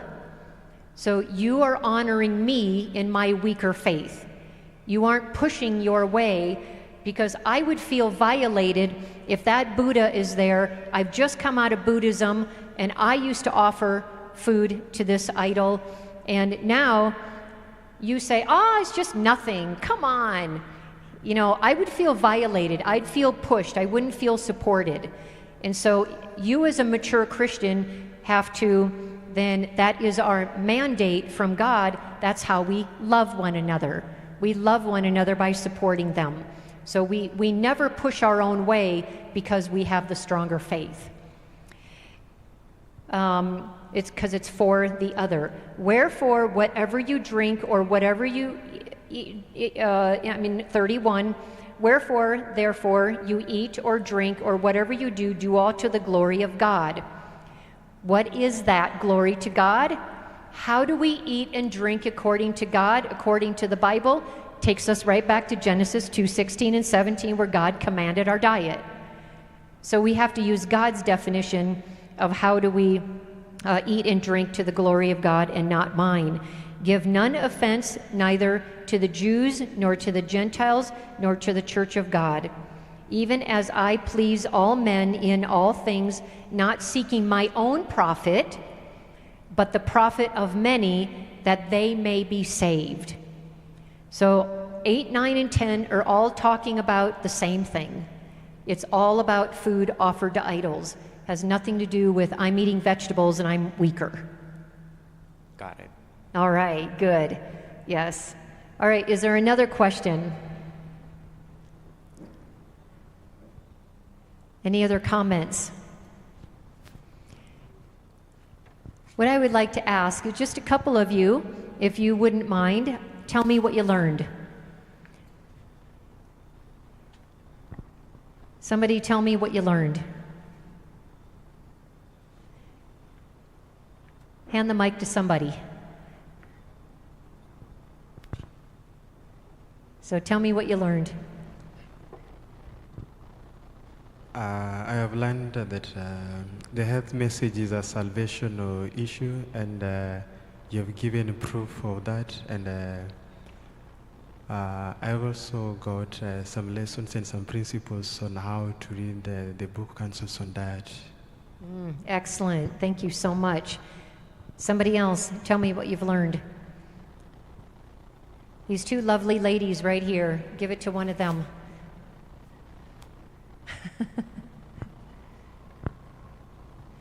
Are you guys on your phones?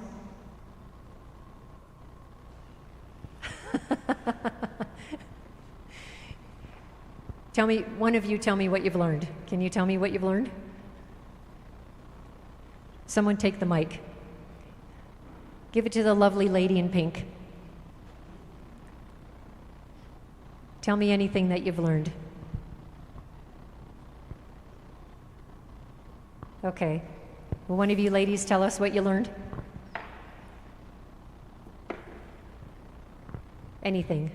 Okay, I personally have learned that in the process of teaching others the health reform and the right way to obey the commandments of God is not to convict them and to offend them, but to be an example to them, to them, yeah. Yes, excellent, excellent. Pass the mic over. Tell me what you've learned. I've learned quite a lot, and one of the things I've learned is that Christ dying on the cross, suffering all that that he suffered, simply to us is a lesson that it is possible to overcome appetite, because Christ has already overcome or won the battle for us. Excellent, thank you. Tell me what you learned. Thank you. I've learned a lot. So, number one, I've learned that perfection is contextual. So, at your level, your kind of perfection can be different from mine. However, I have a question.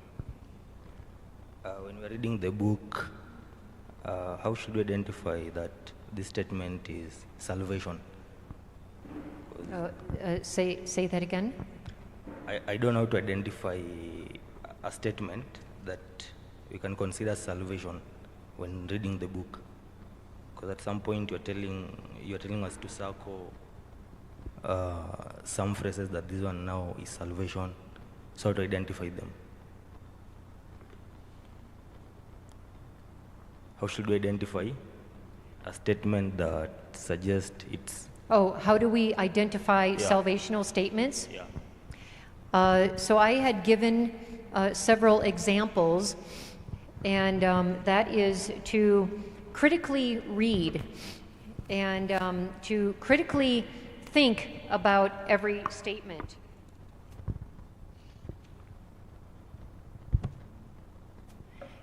And so when we read things like rob God, that's a salvational statement.